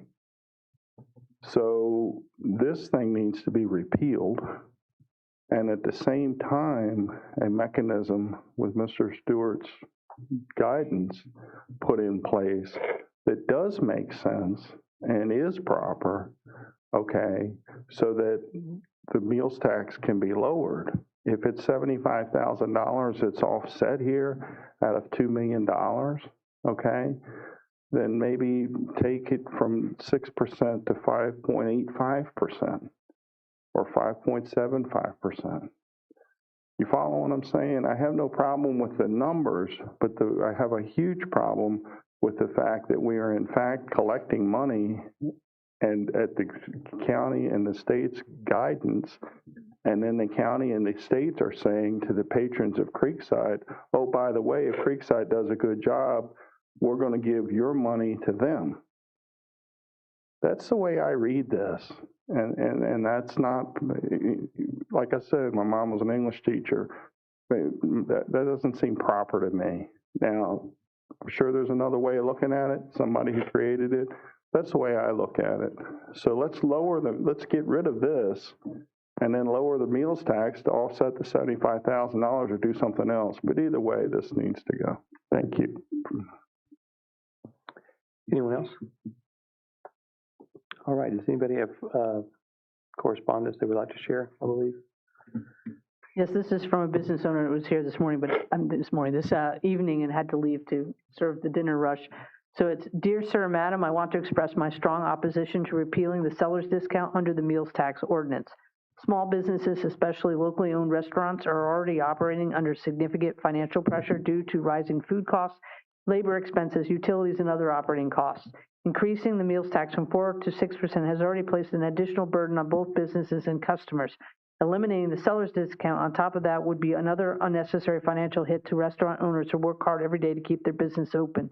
The county should be encouraging and supporting small businesses, not creating policies that discourage entrepreneurship and make it even harder for restaurants to survive. Local restaurants create jobs, contribute to the community, and generate tax revenue. Penalizing them with additional costs sends the wrong message and risks driving businesses away rather than helping them grow. I respectfully urge the Board of Supervisors to reject this ordinance and retain the seller's discount. Supporting small business is an investment in the county's economy, while removing incentives only weakens the local business community. I hope the board carefully considers the real impact this decision will have on hardworking restaurant owners and their employees. Thank you for your consideration. Sincerely, and if I butcher this name, I apologize. Durga Shisting, he's the owner of Taste of Himalaya. I know a lot of people like to go to that restaurant. Thank you. All right, any others? Mr. Dine, do you have anybody online? Okay, we got 3 online. Yes, Mr. Chairman, we have, try to have Jay Pervez again. Mr. Pervez, would you like to make your comment? Yeah, can you guys hear me? Yes. Yes, sir. Good evening, guys. My name is Jay. I'm the owner of Roma Pizza on 5293 Pellywater Drive. I'm speaking today to express my concerns about the recent increase from 4 to 6%. My restaurant already operates on a very thin profit margin. As you guys already know, with the raising food costs, labor expenses, and all the other bills that go with it has increased in the recent years. This tax increase makes it difficult for small businesses to continue operating and growing. And Roma Pizza has proudly served King George for 40 years, and we hope to keep serving, but this increase makes it very difficult for us to keep operating, as this increase is now even higher than regular Virginia sales tax. And this kind of encourages customers to spend their money elsewhere in a different county or even state. I respectfully ask that you consider this increase, that it has a really big impact on small businesses like ours. And that'll be it from me. Thank you.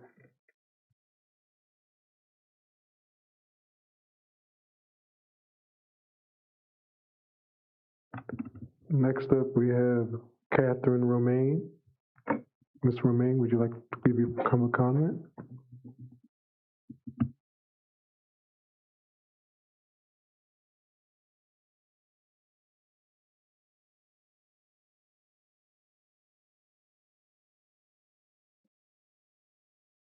I'll put her on mute and we'll try her a little later. Next up, we have, that person just left. 8097. Then it's not listed here. Oh, that was Durga. Okay. Durga's on the call as well, but you just read his statement. Mr. Shrestha?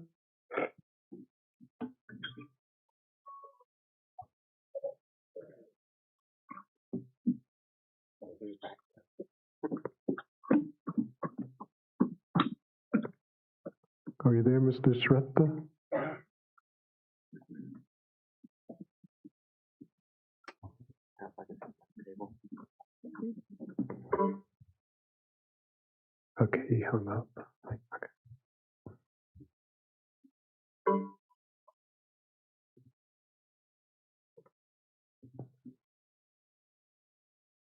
Ms. Romaine, are you still there? Are you available for public comment?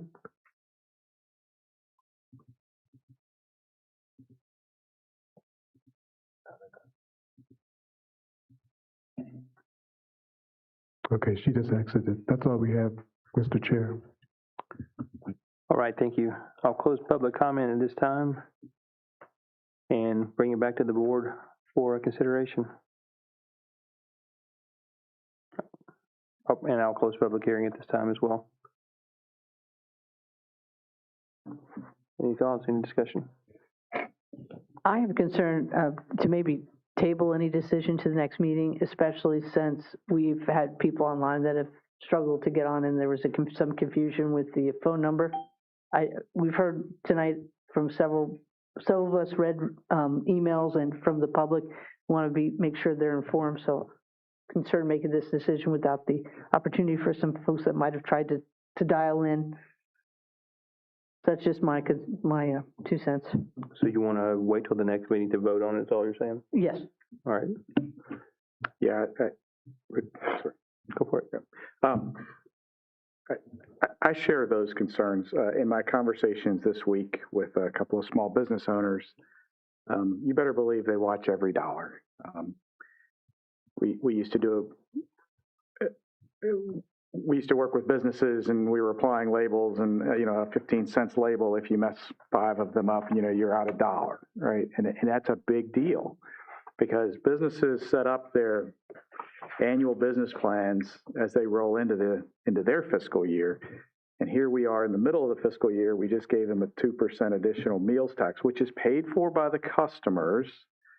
But all of us as customers are starting to watch our pennies and where they're being spent these days. And so I am definitely concerned with the impact for our small businesses. And a lot of them are restaurants. And what do we hear time after time after time? We need more of. We need more local business, more local restaurant options for people to go to. So I'd rather encourage small restaurants in our community. And this one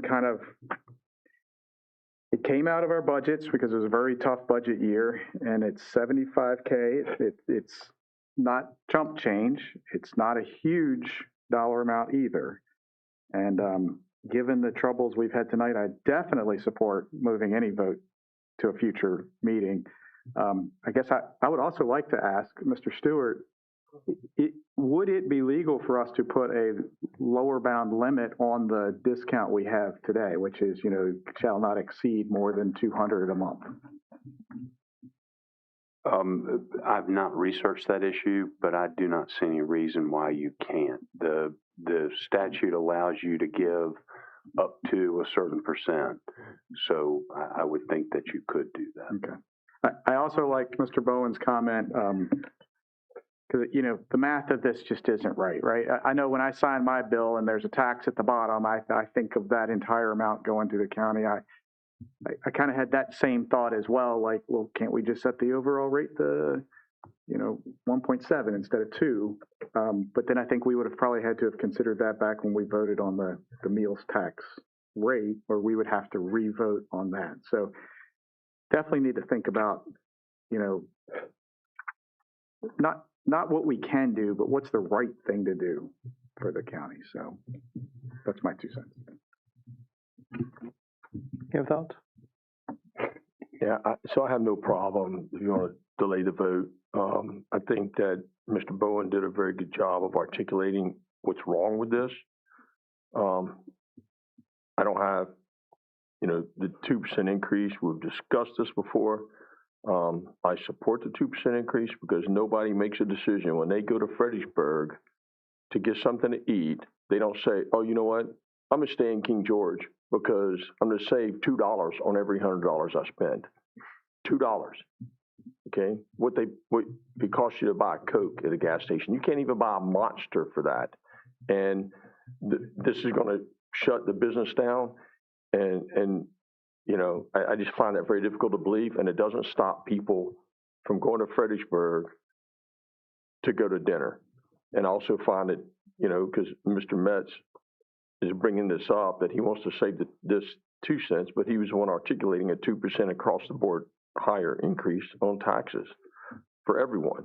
So, I really don't have a problem if you want to delay the vote, but I think we've also discussed it quite a bit. Thank you. Any more comments over here? Go for it.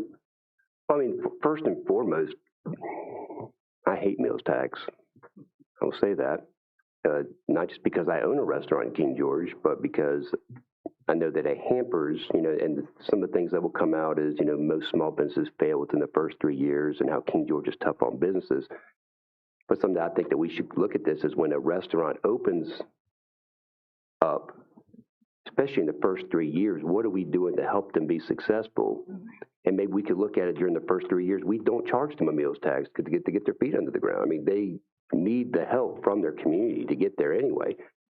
I know it would have helped us a ton, but there is also I have to weigh into the fact that we are collecting money on that receipt from that restaurant. It says on there meals tax. That's what it says that money's going to. It doesn't say it's going in.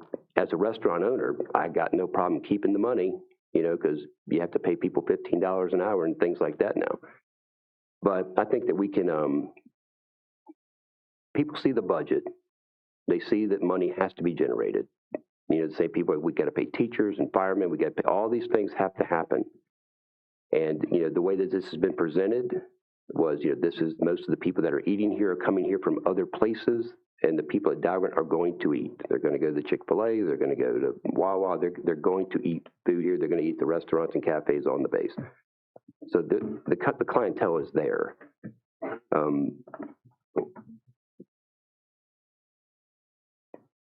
I do think that we need to look at ways to help our businesses grow and help them be sustainable. Because anything that my whole thought is whatever we can bring to King George so people don't have to leave town in order to do that. But I also, at the same time, I can't take all the burden and just keep putting it on the everyday taxpayer who owns their house, who owns their cars, and just keep making their taxes go up to pay for all the roads and all the infrastructure and everything else that you have. So I can see both sides of the story on this. I think that's all I have to add. All right, thank you. And I'll just make a couple comments too. Just a reminder that this whole public hearing is about whether or not to repeal the 3% rebate. It's not about the 2% tax increase. That's already been voted on and done.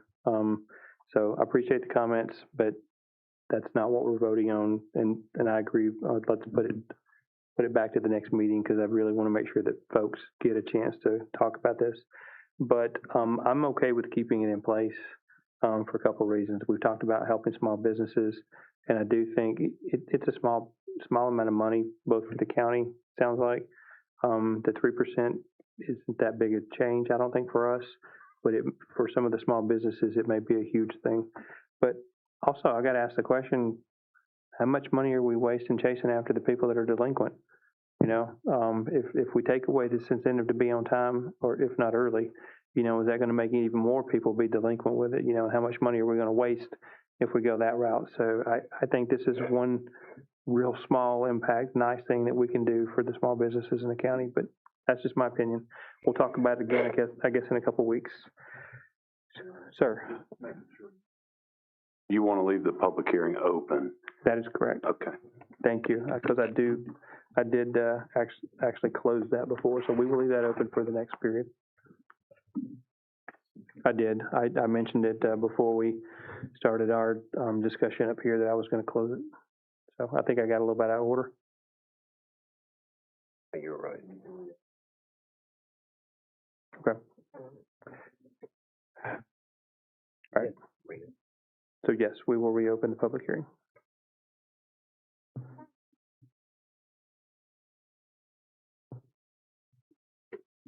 What's that?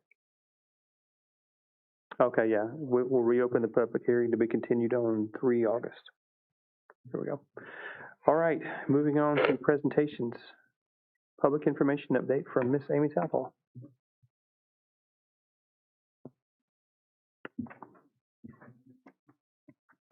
Good evening, members of the board. Mr. Dines, could you get that one? Nope, left. That one. Yes, please. Thank you. So I'm going to start off with just a brief overview of the audience that we have through our different communication channels. So we have almost 600 subscribers for our events calendar on the website, 550 almost subscribers for our public meetings calendar on the website, 1,150 or so subscribers for our community news on the website, and then 530 or so subscribers for Parks and Recreation news. For our KG Alert for our citizens for updates about government, we have 6,268 subscribers. We have 3,500 followers on Facebook, 650 followers on Instagram.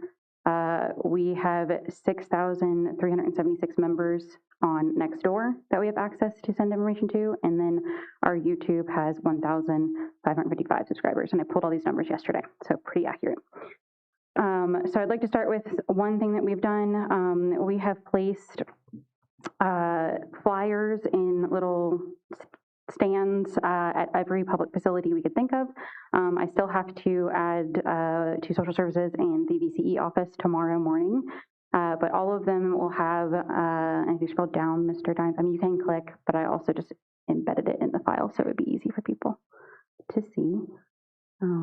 So this flyer is outside of every department's public-facing portion of their office. And then we also have cards, which I left some at when you walk in the table for anyone to grab as well. And those cards are, if they don't have time to do that while they're standing there and doing their business with that department, they can take the card and learn more when they go home.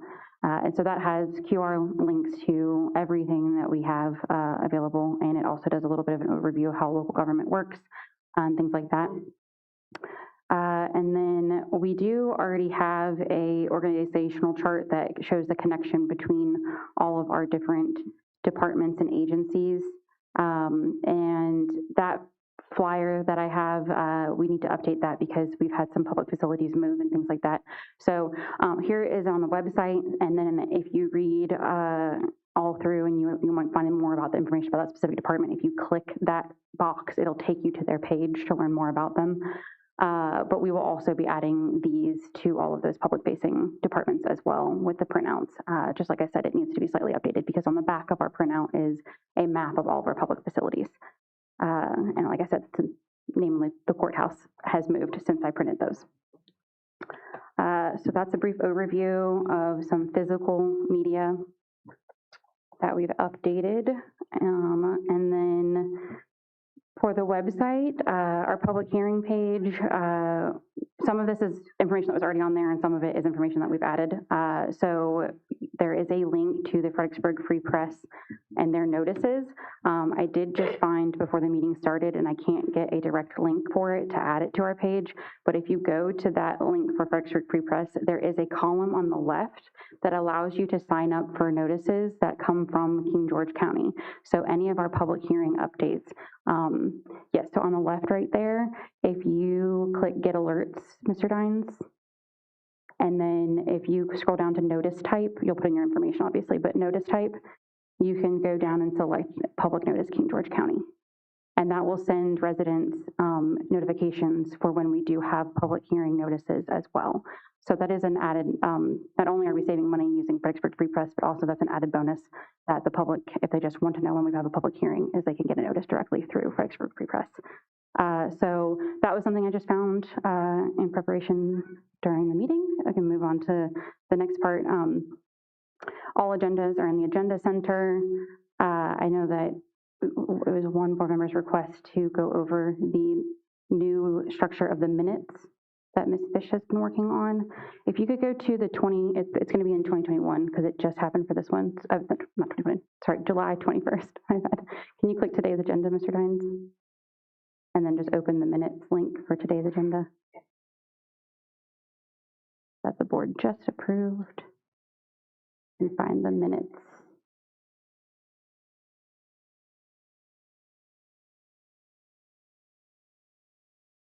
Yes. Did you click that? Was that not it? That's Service Authority.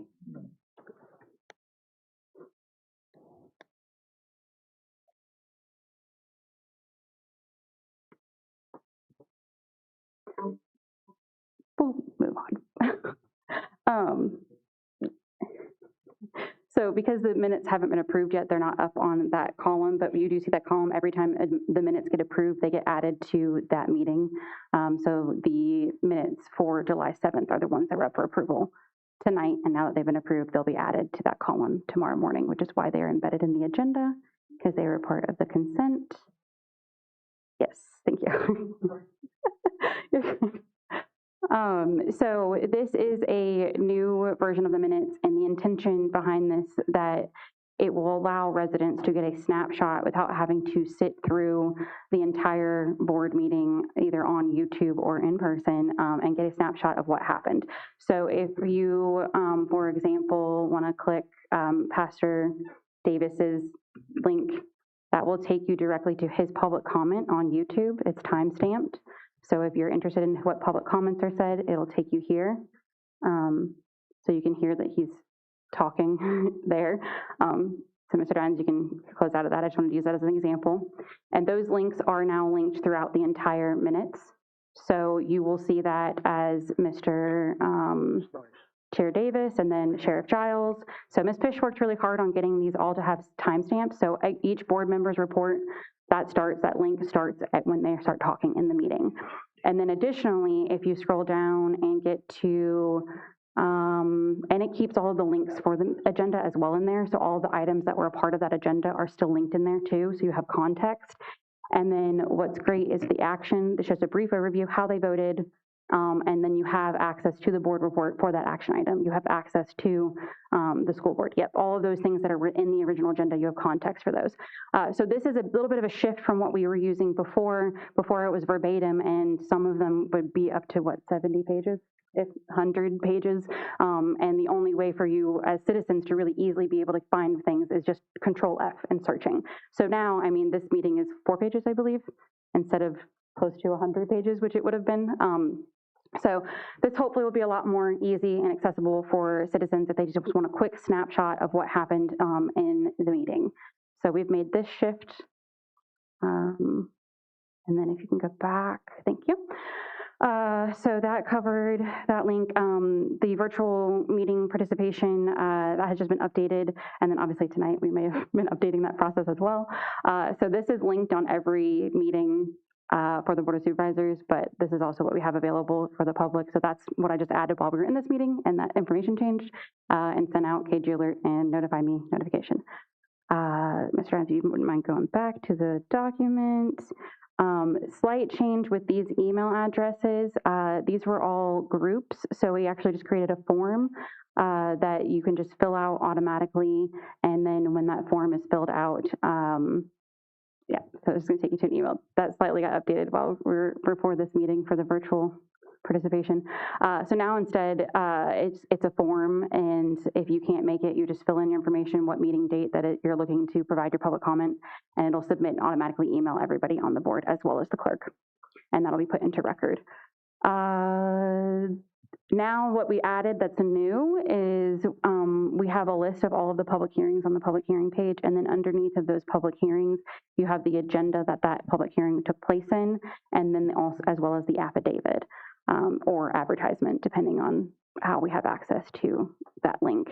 And then just some additional information to be available to the public on the side of that page is everything that's listed here as well, which is direct links to the agendas for the Board of Supervisors, the Board of Directors, zoning appeals, all those different ones.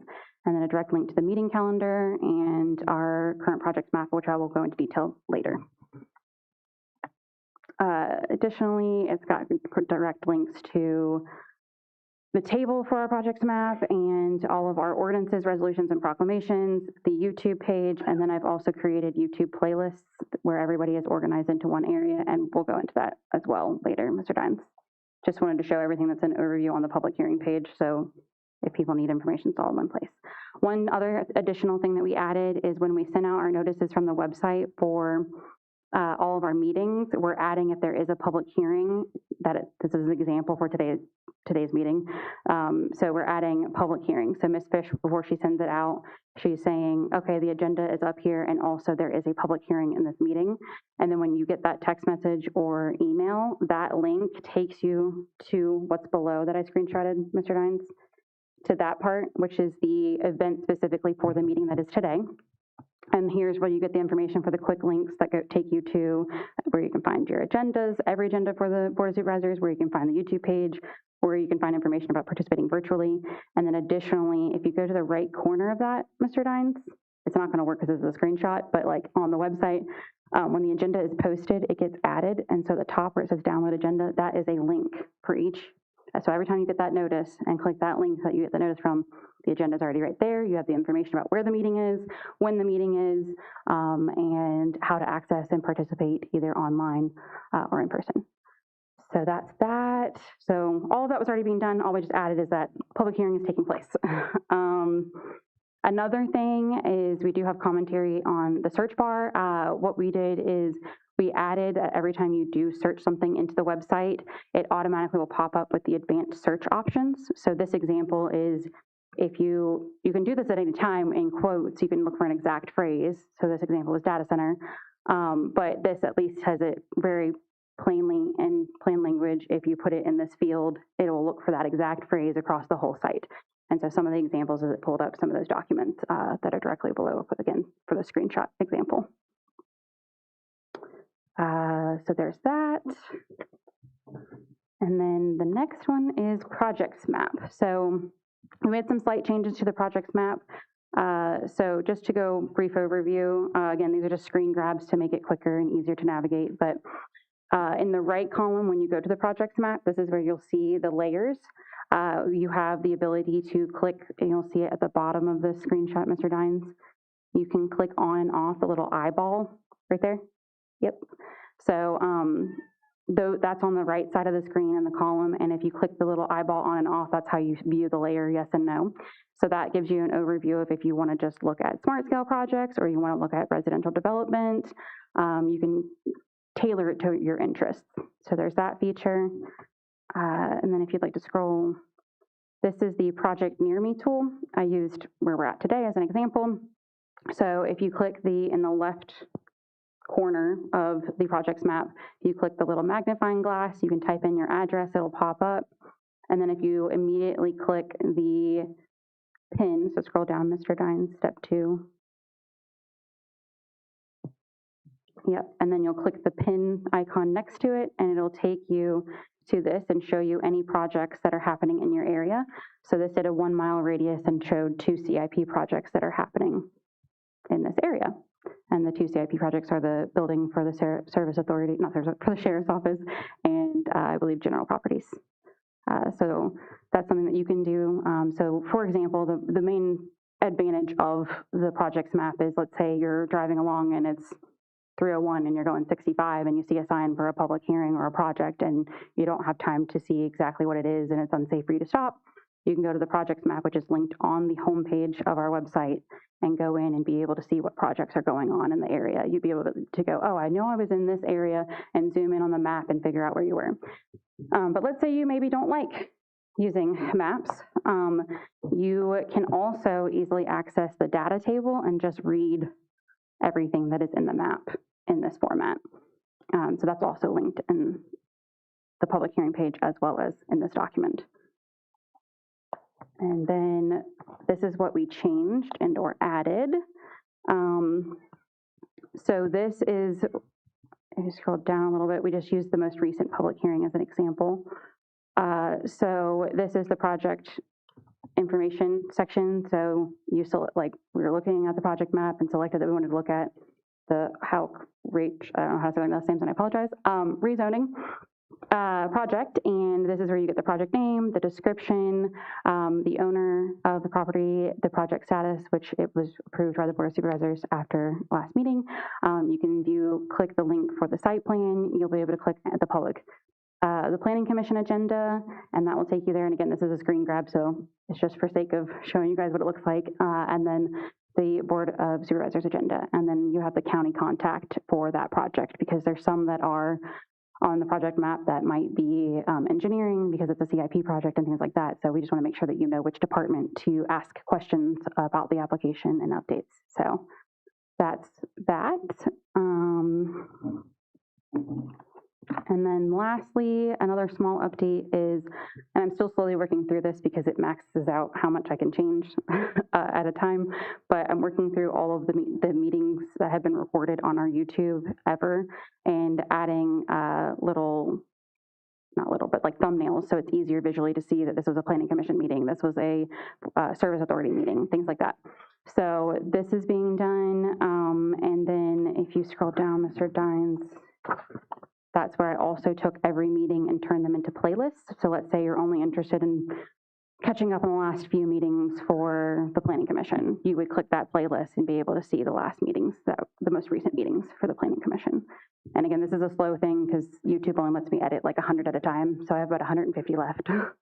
Salvo, I do have a quick question because I know I've looked up YouTube. Is it now organized by year? Because I remember you could look up the Board of Supervisors and there would be a meeting from 2020 and then 2023, 25, and then back to 2021. Yeah, we can share an example. So Mr. Dines, could you scroll up and click the playlist link where it just says playlist? That's a link to it. Yep. Because I know we go back to January of 2020. Or it's supposed to be a link. Did it not work?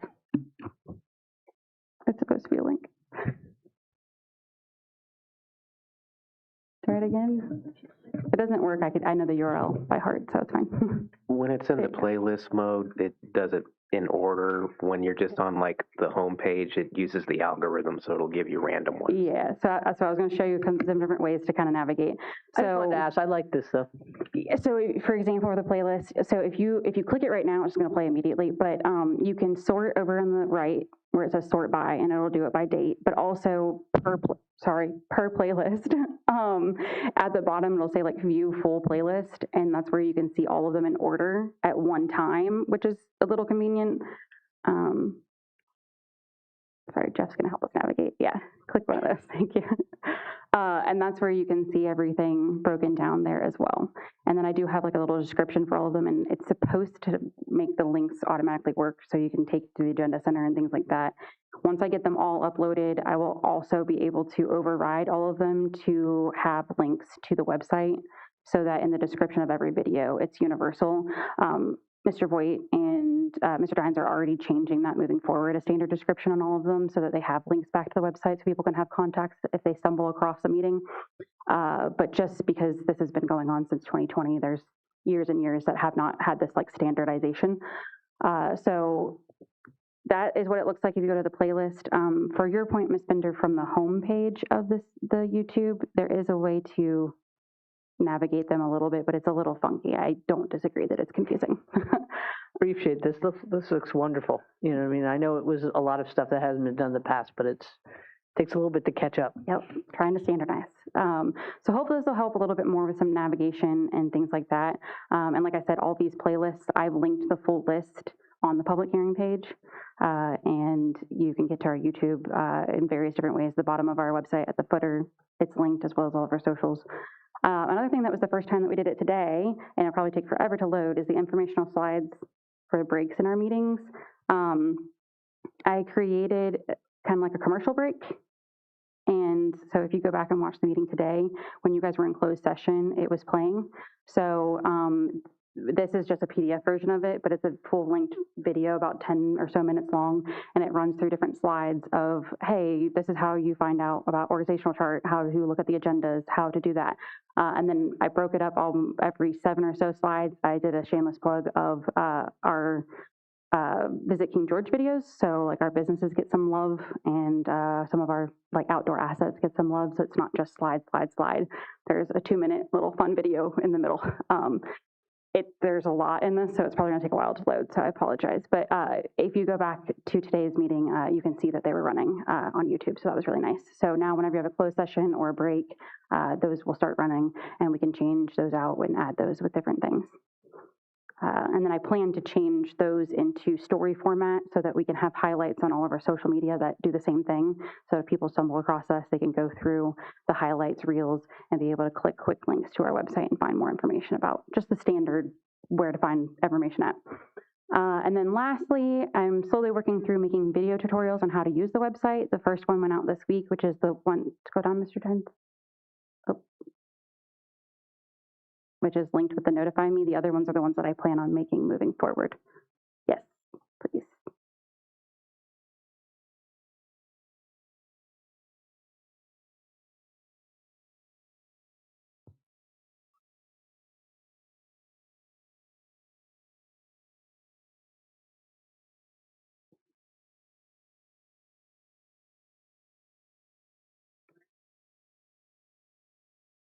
Time a news story is updated or a public meeting is posted, you'll receive an email or text message based on your preference.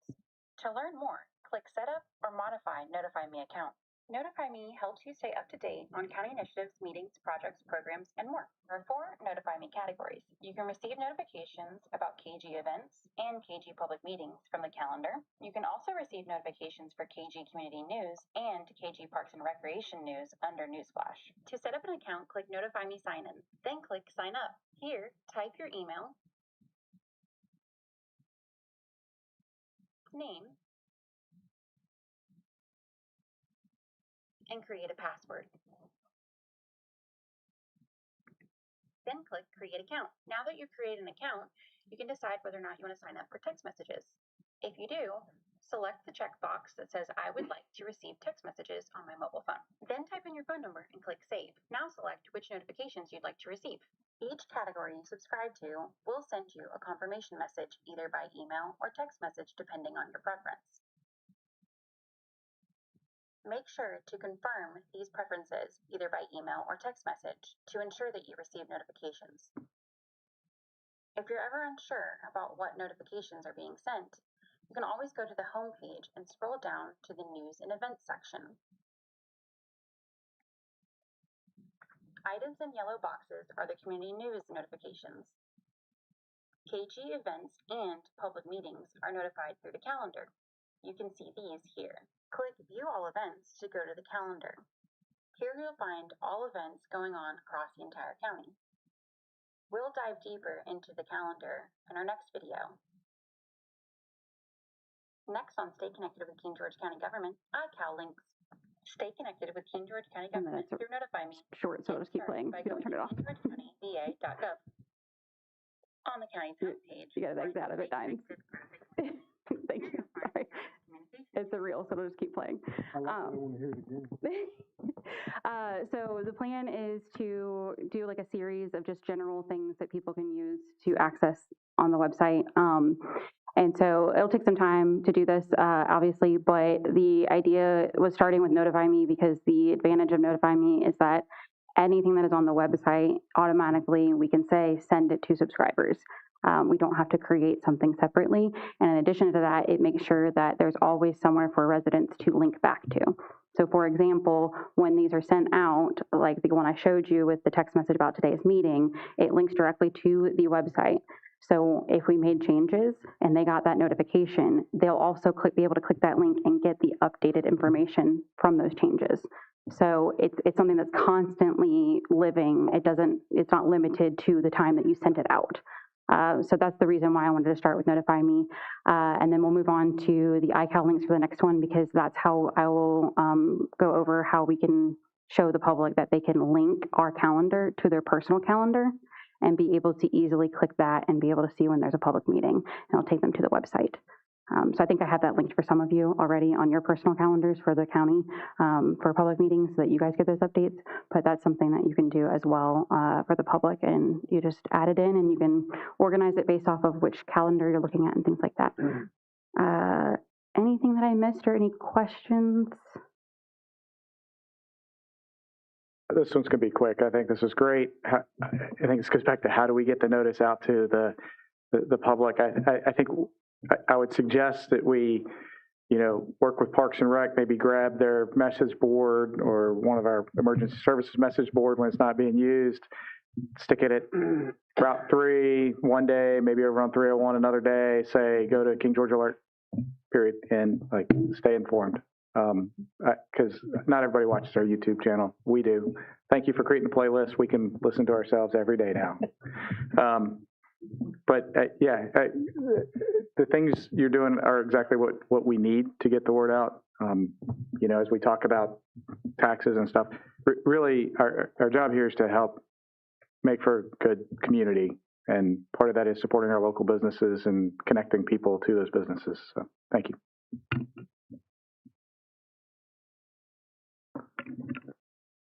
Amazing job. Thank you, ma'am. Just want to say thank you again, and I do appreciate you putting it at all the places so people can use the QR code and sign up and get more information. Of course. I'm not going to take the full credit. This was a team effort. Kyle Conboy in GIS was huge help for updating the projects map, as well as Kelly LeDuc and Miss Fish. So definitely team effort as far as getting that updated. Labor of love for Kyle making that that map. But thank you all. Yeah, and I want to thank especially for the projects, linking all the agendas and items so somebody can come and go back in time maybe. I know you're not back way in time yet, but you're working on it, and that at least going forward that each project that comes up has the information so somebody can look at it. Yes, great point. Anything that is a live project has been updated. So there's about like 30 to 35 or so in there. So anything that's like still under construction or still under review with Planning Commission or Board of Supervisors is updated with every Planning Commission agenda link and Board of Supervisors agenda link that it's ever been discussed. So that's been updated. And welcome to feedback. At the bottom of the website for the public online, at the bottom of our website in the footer, there is a link to let us know about any issues with the website. Please feel free to use that form and let us know if there's anything that's a dead link or something that you can't find. Anything like that, please let us know because it's constantly evolving. Information is constantly evolving, and it takes a village to keep everything running across our 15 plus different departments and offices. So. Thank you. I guess the number one thing for us is it's a great job, but it's a very small percentage of our community signing up for it. There are 30,000 people, so we just got to figure out a way. And we got to figure out a way to get more people engaged in it. Some of the links, especially the tutorial link on how to sign up, can you send that to me? Which link? The link about how to sign up for notifications and all that stuff. And I did a Facebook invite to everyone who knows me to join the King George page years ago, and a lot of people did sign up. And this is something that we have to keep putting it out there on different King George forums. And if we have to do that, going, hey, look here, just reminding you, this is where just keep putting it out there in front of people until people do it and see how easy it is. So if you can send those type of links, that'd be good for me. Yep, will do. All right, see what I can do to help. Thank you all so much. All right, thank you. All right, moving on to action item 07-10, participation in phase 2 of PFAS class action settlement. Mr. Stewart. Thank you, Mr. Chairman. So I don't know how familiar you all with the chemical called PFAS, but it's PFAS and PFOAs, and they're called forever chemicals, and they were largely in clothing that, cloth clothing that was waterproof. They're in Teflon pans, they're in dental floss. They were very much in firefighting gear. We were identified recently by a large law firm that has a class action suit, and there is a settlement, I think it was $15 billion, and we were identified as one of the folks that may be eligible to receive a payment under that class action suit. And I apologize, Matt and I were back and forth about it, and I thought Matt was going to tell you, and he thought I was going to tell you.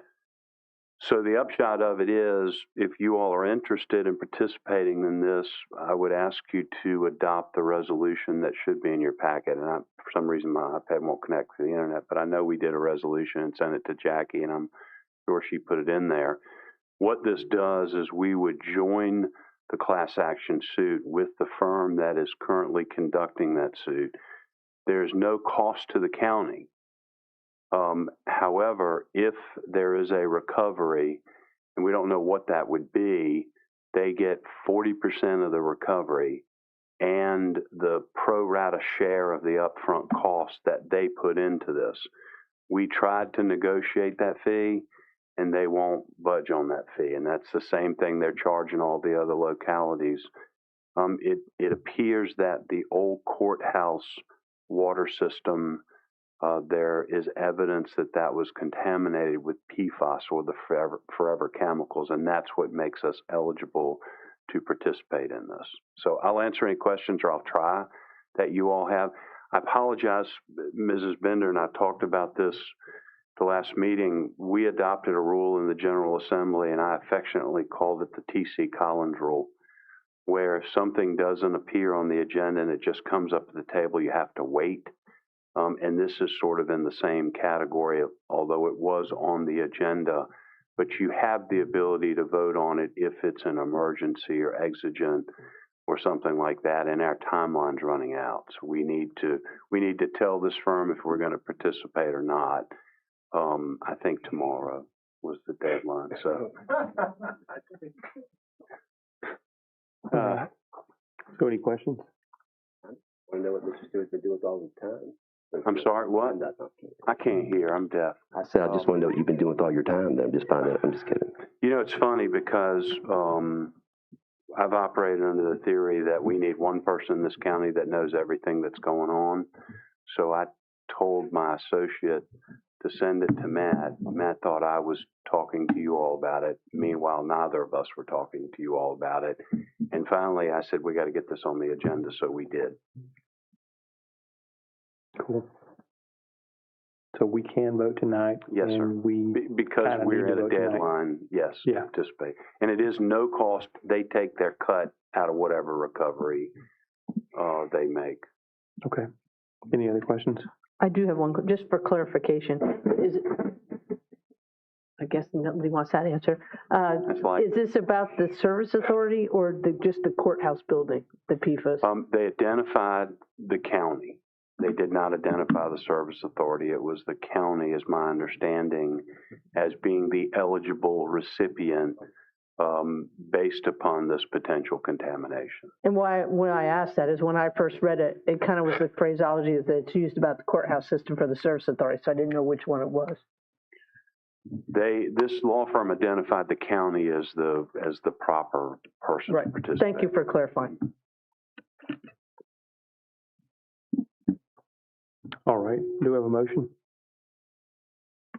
I'll make a motion to participate in phase 2 of the PFAS class action settlement case number 218MN2873 RMG as presented. Second. We have a second. Any more discussion? Is this a roll call or a? This is a roll call, right? It doesn't have to be. No, excellent. All in favor? Aye. Aye. Any opposed? Chair votes aye, motion carries. All right. Thank you, sir. Move on to discussion item 07-11, Quonset Hut. Mr. Smolnick. Thank you, Mr. Chairman, members of the board. So with some of the recent rainstorms we've had, my staff was called out, I think it was last Monday, to the Quonset Hut to look at some of the flat roofs and how they're holding water. Some of the water is coming into the facility there. I invited the board members. So, some of you are very familiar with that. Others, looked at it maybe for the first time or in a greater in-depth view of the facility. And I've talked to you all throughout the week, and I've got Mr. Muncie and Mr. Young here, and Mr. Clark. You're representing Parks and Rec, General Properties, and Engineering to help answer any questions, that the board may have. But one thing I wanted to just talk about the discussion, get the discussion going. Back in February 11th of this year, we did the capital improvement exercise using Microsoft Whiteboard, where we kind of categorize where some of the major projects will be, and we use that as a starting point. We've got capital projects underway right now that were approved and appropriated for FY27. And I just wanted to have a discussion with the board, and this may be later on, but do we, want to go back and reevaluate some of those projects on that list? I know the CTE building, we're off and running with that. We've got interviews scheduled with our A&E firms I think we had nine firms respond to the RFP. So we've got those set for early August. So the CTE building is, we're off and running with that. But I just wanted to talk about the condition of the Quonset hut. What do we do? Maybe some wheels of the board, any direction. I know there was talks about, can we tear down parts of the half wall? We've got structural engineers on call. Do we get somebody in here to look at that? Is it worth saving? This was a facility that was given to the county by the base late 50s, early 60s. I know Ms. Bender provided me with some photographs. And I think, Mr. Muncie had, some of his family go to school there, remembering going to gym class there, back around that time. So 58. So this is a building that has definitely outlived its lifespan. And, we inherited back in the 50s, and you've seen the condition of the building. And I just want to have some conditions or some conversations and maybe some direction from the board of what you would like us to look at, investigate with this facility or facilities as a whole for the county. So I'll turn the floor over to the board. And again, I've got staff here if there's specific questions that I cannot answer. Mr. Chair, Yeah. that property, including the Quonset hut, that belongs to the school? That is correct. Yes, sir. All right. So my thoughts on it is that definitely something's done, but it should include the superintendent and the school board in the conversations, being it's their property and how they see things going. So the Quonset hut, in 2012, there was a lease agreement from the school to the county. Now, we have found a draft of that, an unsigned lease agreement, and the last clause in the lease agreement says it shall be recorded in the clerk of the circuit court and land records. I sent Ms. Fish down to Ms. Fish volunteered to go down, as she always does, always looking to help out. And lo and behold, nothing was recorded in the clerk's office. So, yes, it is a school property, and the draft document says it's leased to the county for a period, I believe, 50 years. And I've had conversations with Dr. Boyd. As I was meeting with you, I chatted with him. We walked through that building, and it's just not really. It's not the Quonset hut. Over there, you've got the old high school, and that gym is now being used as a storage facility for what was in the CTE building. And as you walk down through those hallways, I think every roof is leaking, falling in, and then you've got the older part of the building where the school board and the school administration offices are. And this board, 2 years ago, the board collectively said we're not going to put another dime into that building due to all the upgrades that are needed. So, trying to look at this, and then I think I've told you this before. It's you're setting your chessboard up, and you got 5 pieces in your hand, and you look down, and you got 4 squares on the board. How do you get everything? And there's a sequence that needs to occur here. This is not a full-blown discussion for tonight, but I wanted to get it on your radars and to start having these discussions. We've raised 2 buildings here in the last 15, 16 months. There's several others on this site that could be raised, but then what do we do in its place? How do we do it without interrupting services for a Parks and Rec program? These are all questions that need to be answered, and I just wanted to stimulate your minds. And if there's any guidance that you all had, my staff would be more than willing to hear it. I'll jump in because those that don't know, in 2019, I put together an infrastructure report because I got frustrated because nothing was done. And so I put together a report and brought it in front of the board to work on it. It's been my dream out there, all these different pieces. Some of them we've already addressed. Some of them are still, but I've always wanted to do something with that property, maybe have a new citizen center. There's a lot of property there. It's 47 acres. And as I sent to Mr. Smolnick the picture of the 68 yearbook, people don't realize there's some open space there, especially on the other side of where that playground is, not the one they took away, but the one near the old ticket booth. There's actually a field that was there in 1968. And I talked to some people that were on the football team and that at that time. They said, yeah, we used to practice over there. And some that were elementary at that time said, yeah, we used to go run the 600 on that field over there. So there's room to add parking or something else. But I'm going to go back to our original list, and I know Sidell Brooks Parks has been mentioned to take that off for the bathrooms, but that is a need that we really need because we have a park out there. We encourage people to come. We have porta potties, and it's the only real park we have that has porta potties, and we should have an actual bathroom facility. So I wouldn't want to see that be taken off or something like this, but we need to think about maybe moving up some things and figuring it out, because if we did do something with that, we would have to finally have some place to put all our stuff that we've put in every abandoned building for years, a maintenance, some kind of inventory building, whatever you want to call it, storage building for the county, the service side. But we need to have these conversations because of years of things we can't control that people didn't do. They're kind of all coming to a head now. We've got to figure out how to afford them, and so that we don't tax the citizens, but we need to make sure we take care of our citizens too. Any other thoughts? Questions? Yeah, I think that we have to look at that property, where that is. And so discussions need to, yes, it's easy to say, well, we need a new thing for the park and recs. Is that the property for it? Is that the best use of that property that's over there in the heart of King George? Is that the best place to put something like that?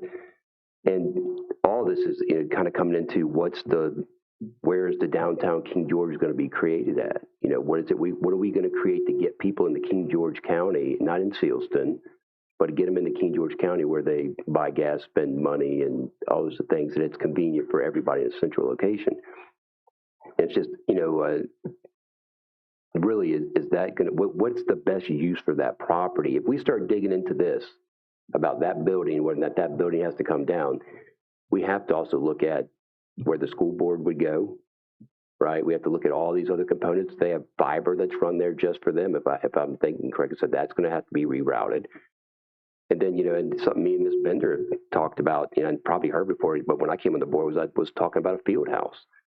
Like to have out and up by Shannon Airport, something that could hold all the facilities, could hold parks and recs, all those type of things. Is that the best use? Or is it a venue place where you're going to have, an outdoor concert venue and large events? Is that a better place for that? So those are all the things that we can't just look at this, I don't think, as what do we do about the Quonset hut?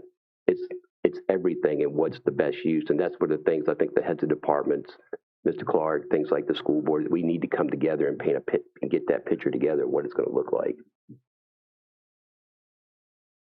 All right. Did you have one? Yeah, so glad to see Mr. Clark here. How many square feet are in the Quonset hut, Jim? 9,000. Roughly. 10,000. And we're also using let me get this right, the old cafeteria space right now for a combination school and parks and rec facility. Is that correct? Yes, so we use the cafeteria space as the location for us to do our karate program. Yeah. I think the schools are sharing that with us. We are sharing that with us. Our karate instructor met recently with Master Sergeant to figure out how they were going to work around the ROTC shooting program because they use their computer thing. So it was roughly how many square feet is that area? That one, I'm not sure. Another couple of thousand square feet. So I think I'm sitting at it would appear to me, and we've had this discussion separately, kind of as we went through the CIP discussion, we are under our needs considerably for what we need in a community center, field house facility, right, combined together. The combination of properties that between the board and the school owned, there's some sequencing that would need to occur. I would hate to displace all of those programs without having a place to put them. And then we had separately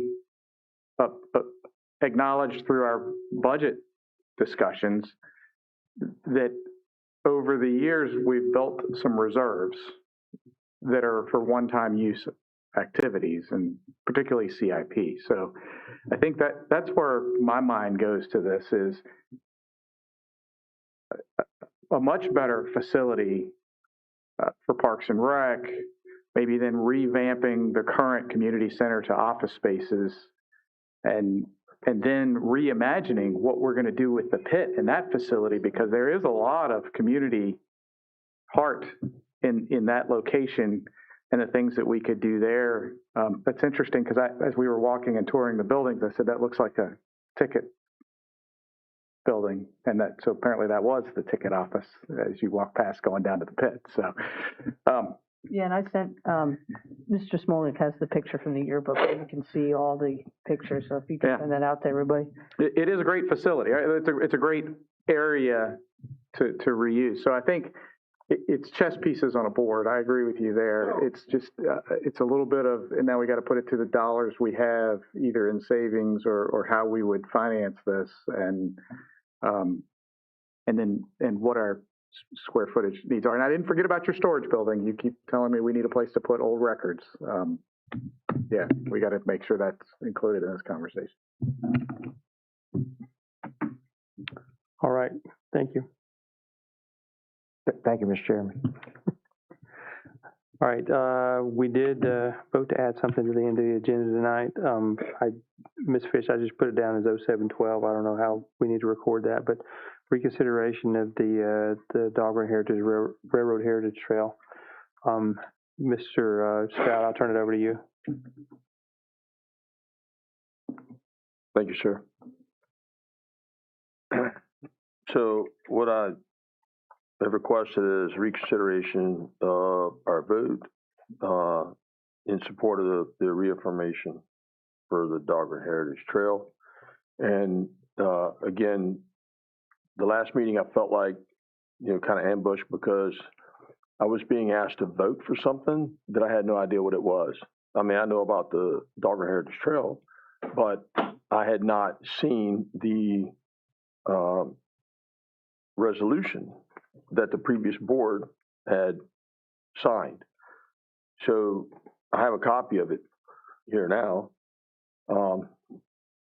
And neither had my constituents. They were unaware of what we were supporting because a number of them don't support it. And you heard from a few of them tonight.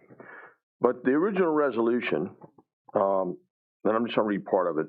Whereas the Dogger Railroad Heritage Trail has been developed and utilized as a recreational trail for walking, jogging, hiking, biking, cross-country skiing, and horseback riding to the enjoyment and satisfaction of thousands of King George County citizens and visitors, and it is desirous that such use flourishes. And it continues on. So at this time, horseback riding was included. So this is why I felt like we were misled. We have been misled because horseback riding was included. But I went to the trails, rules, and regulations on the website, and the fourth bullet, horseback riding is not permitted. So the existing resolution that we supposedly voted on supporting had horseback riding, but they don't allow it. So on top of that, there's this handy dandy handout. I picked this up some years ago before I was on the board. And this is the Trailways Feasibility Study. Somebody paid for it by the Berkeley Group. They're not cheap. So the Berkeley Group did this feasibility study. And I've just marked a few pages. So on page 7, it says, users of the trail are currently required to obtain a free permit for access, which accommodates bicyclists, pedestrians, and equestrian users. That's horseback. Okay. So this is from March the 24th of 2018. Okay. Why do I feel misled? This other page back here, it's got design standards. And then it's got on-road bike lanes.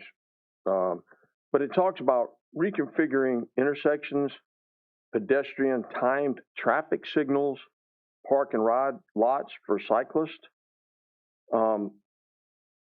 It's got shoulder improvements or widening the pavement.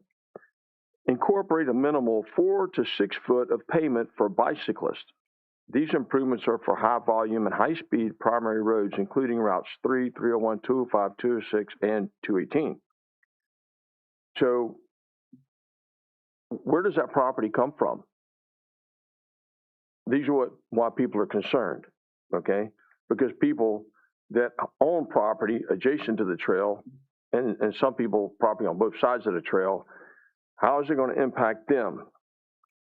There's a number of roadway reconstructions proposed, intersection improvements, and so forth. Bicycle racks that will need to go somewhere. There's a number of things. So then there's this page on funding and implementation. A perpetual funding strategy is required to design, build, and maintain a trailway pedestrian system. This includes one-time capital costs, but most also consider ongoing operation and maintenance expenditures as well. King George County must rely on external funding sources to implement a comprehensive trail network. It is important that the county integrate a comprehensive system into the comprehensive plan to demonstrate public and community support to funding agencies. The county should prioritize the most important projects in the Capital Improvement Program, CIP. So, I mean, these are just some things. You know, this was just the study, right? Somebody paid for it. I don't know if the county paid for this or if somebody else did. I don't know. I could speak on it at the end when you're done. So,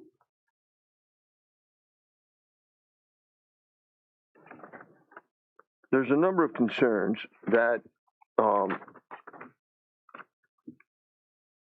the state, is the state going to use eminent domain to take land from the landowners to broaden the trail or to create parking lots?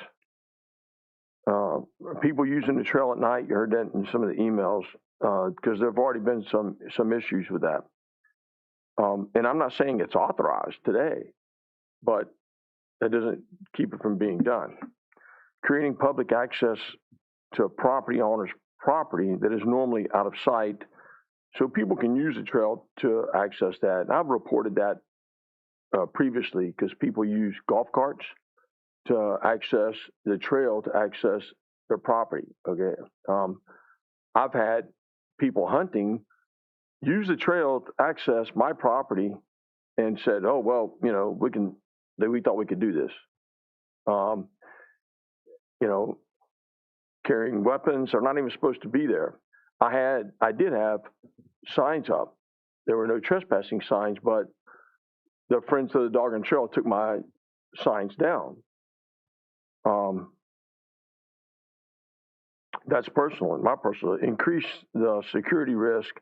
So all these concerns, who's negotiating for the landowners to the state? So if we're trying to get the state to take this over, right now, who's doing that? Because the property owners, such as myself, we are not sitting in those negotiations. Okay? Who's negotiating on our behalf? The people that are already giving us untruths, that are already changing the rules after it's been signed, after we've already agreed to it, are those the people that are negotiating on our behalf? Personally, I like to negotiate on my own behalf or have my attorneys negotiating on my own behalf. But there are people that can't afford attorneys. And right now they're just uninformed. So whenever somebody comes to build a solar project, they want to do a solar project or build a data center, what do? We require them to go and talk to the local property owners, communicate with them, demonstrate to us that they've communicated with them, and even post signs. Well, nobody's communicated with the property owners. I've never been reached out to. Nobody's reached out to me and said, hey, here's what we're proposing. Here's how we plan on doing it. What are your concerns?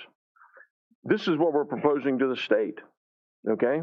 Nobody's done that with me, and they certainly haven't done it with my constituents. So the adjacent property owners have a dog in the fight, but nobody's looking after their interest. There's a number of issues that I could go on about, but and I understand that a lot of people use the trail, and I'm not against creating that habitat or creating that. But I don't feel right now it's being done honestly. I know it isn't done honestly because of what I've already demonstrated tonight. So. You spoke about that trailways study. That was a study. And that was back, if I remember my recollection, that is back when the owner of the trail tried to offer it for the county to buy. And that's when that was done. So that's something that's long, and not because the county was not interested in taking over the responsibility and the liability, as you mentioned, Mr. Stroud, for the trail. So Mr.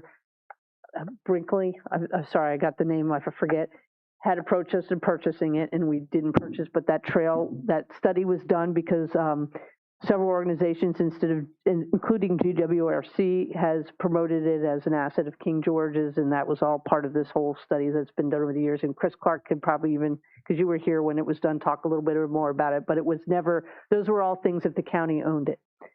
The other thing that I think about too is, unfortunately, this land was taken for World War II effort for the base. I wish they had given it back to all the landowners, because that's what they should have done. But then they sold it to a private entity. So my question is a legal question. Do the landowners next to it even have any say in it because of how the land was acquired in the original way? It was eminent domain a long time ago. So that would be a question I would have. But yeah, well, no, in the future when we talk about it again, because is there even, unfortunately, the way the land was acquired? I know I lived through an experience where whole communities got taken over with eminent domain, and those folks didn't get their property back or even have a say in anything. It was just taken and made it into a national park. So, and that's a true story. It's called the Tox Island Dam Project. You should look it up online, because it's a sad story about eminent domain for a federal project that never occurred, and then a lot of people lost their homes. And I lost a lot of classmates in third grade over it. So,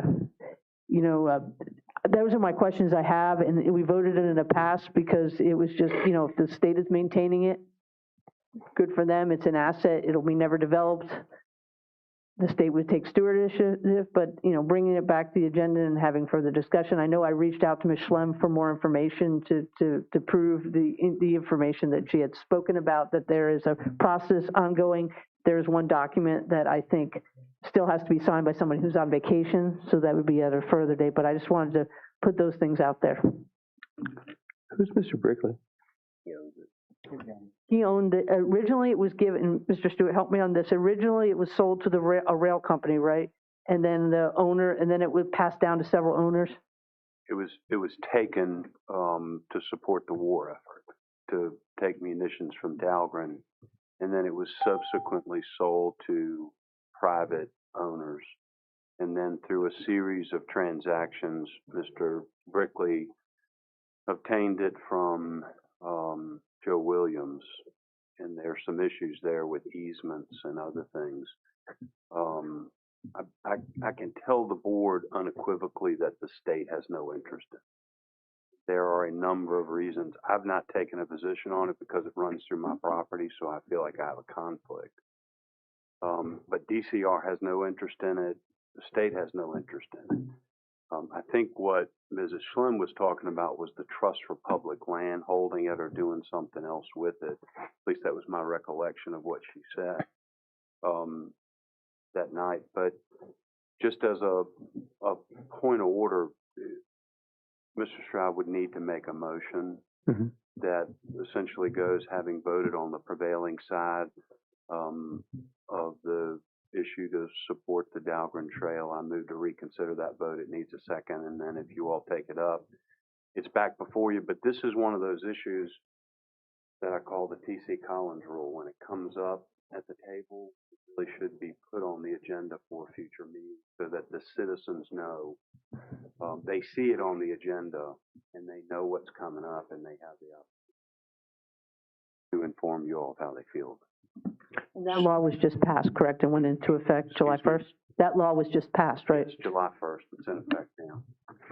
So how the bylaw that allows him to bring this back the next meeting and the next meeting only, how does the T.C. Collins rule play into this? Because that would be the second meeting. He is allowed to make that motion. If he gets a second, and you all vote to reconsider the vote, the matter is then back before you all. And then according to the new FOIA rule, you should put that on the agenda for the next meeting so that the citizens know that you're taking this issue up. Sounds good. All right, you have a motion? So hold on, I'm still in discussion, if we're in the discussion phase. So partly because Mr. Stroud inadvertently offended. After the second of the motion anyway, you know that, right? Well, we haven't had a motion, right? I guess flaw for going down the list. You know, my family uses the trail, and I do think that by and large, all users of the trail that I have interacted with use it nobly. And I think you said they're being using it dishonestly. I don't know. I'm sure you've probably got examples, and I think I heard your concern last meeting about equestrian use, and so we aren't making a decision on the trail. Right. This is a letter of support that says we think it would be best not to be in private hands, right? And that we would support a governmental agency taking that trail to put into, I think, as brief last meeting, what she said was the plan was to move it into the oversight of Caledon. And so I go with some of those issues that you have listed there very specifically are an enforcement problem. And that actually, to me, moving it into another organization like Caledon would provide an enforcement mechanism. And some of the issues you pointed out with that 2018 study and the expenses that go with it would be not borne by King George County. You brought up, you know, other special exception permits, right? And that's because when property changes certain uses, you get to reconsider this. Nobody's talking about changing the use of the trail.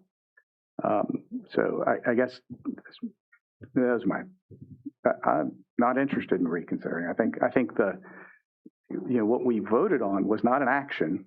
It was a letter of support, right? And those are allowed to go through. I mean, it's not a done deal, even when we say we support that. So it just says that we're sticking with the agreement that 3 other boards have signed onto, and from a business standpoint, that's good business.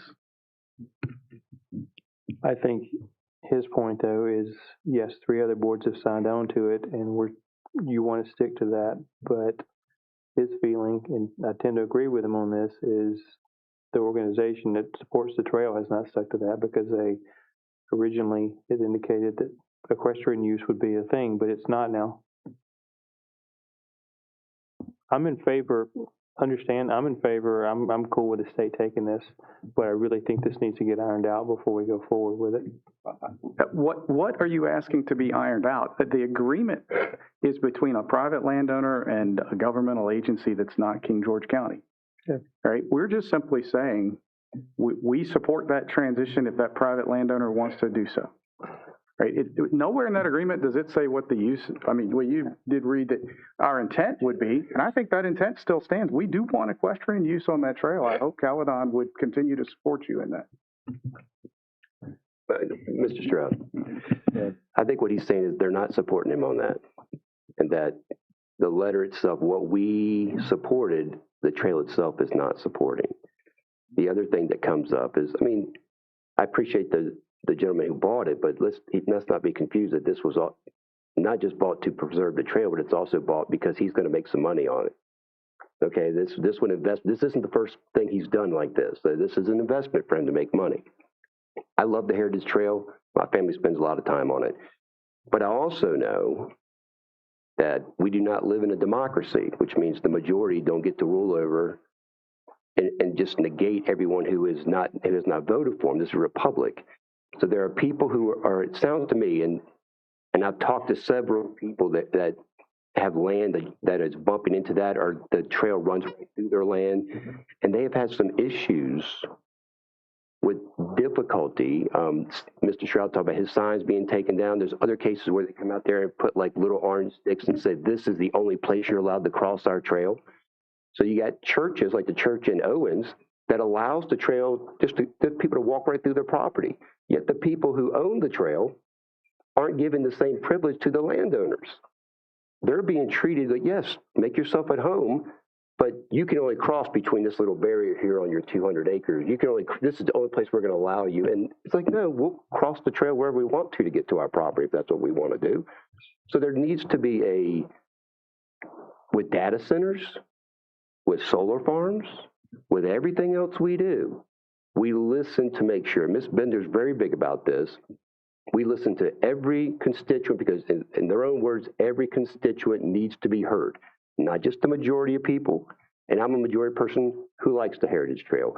But if I hear that someone over here feels like their rights, and I swore an oath to the Constitution of the United States of America, the Constitution of Virginia, if I feel like their rights are being infringed upon, then I have, even if it's 500 against one, that one person doesn't lose their rights to their property or to be, and so something needs to be ironed out here to make this a more trustworthy deal to where those landowners are being self-assured that they're not going to be infringed upon.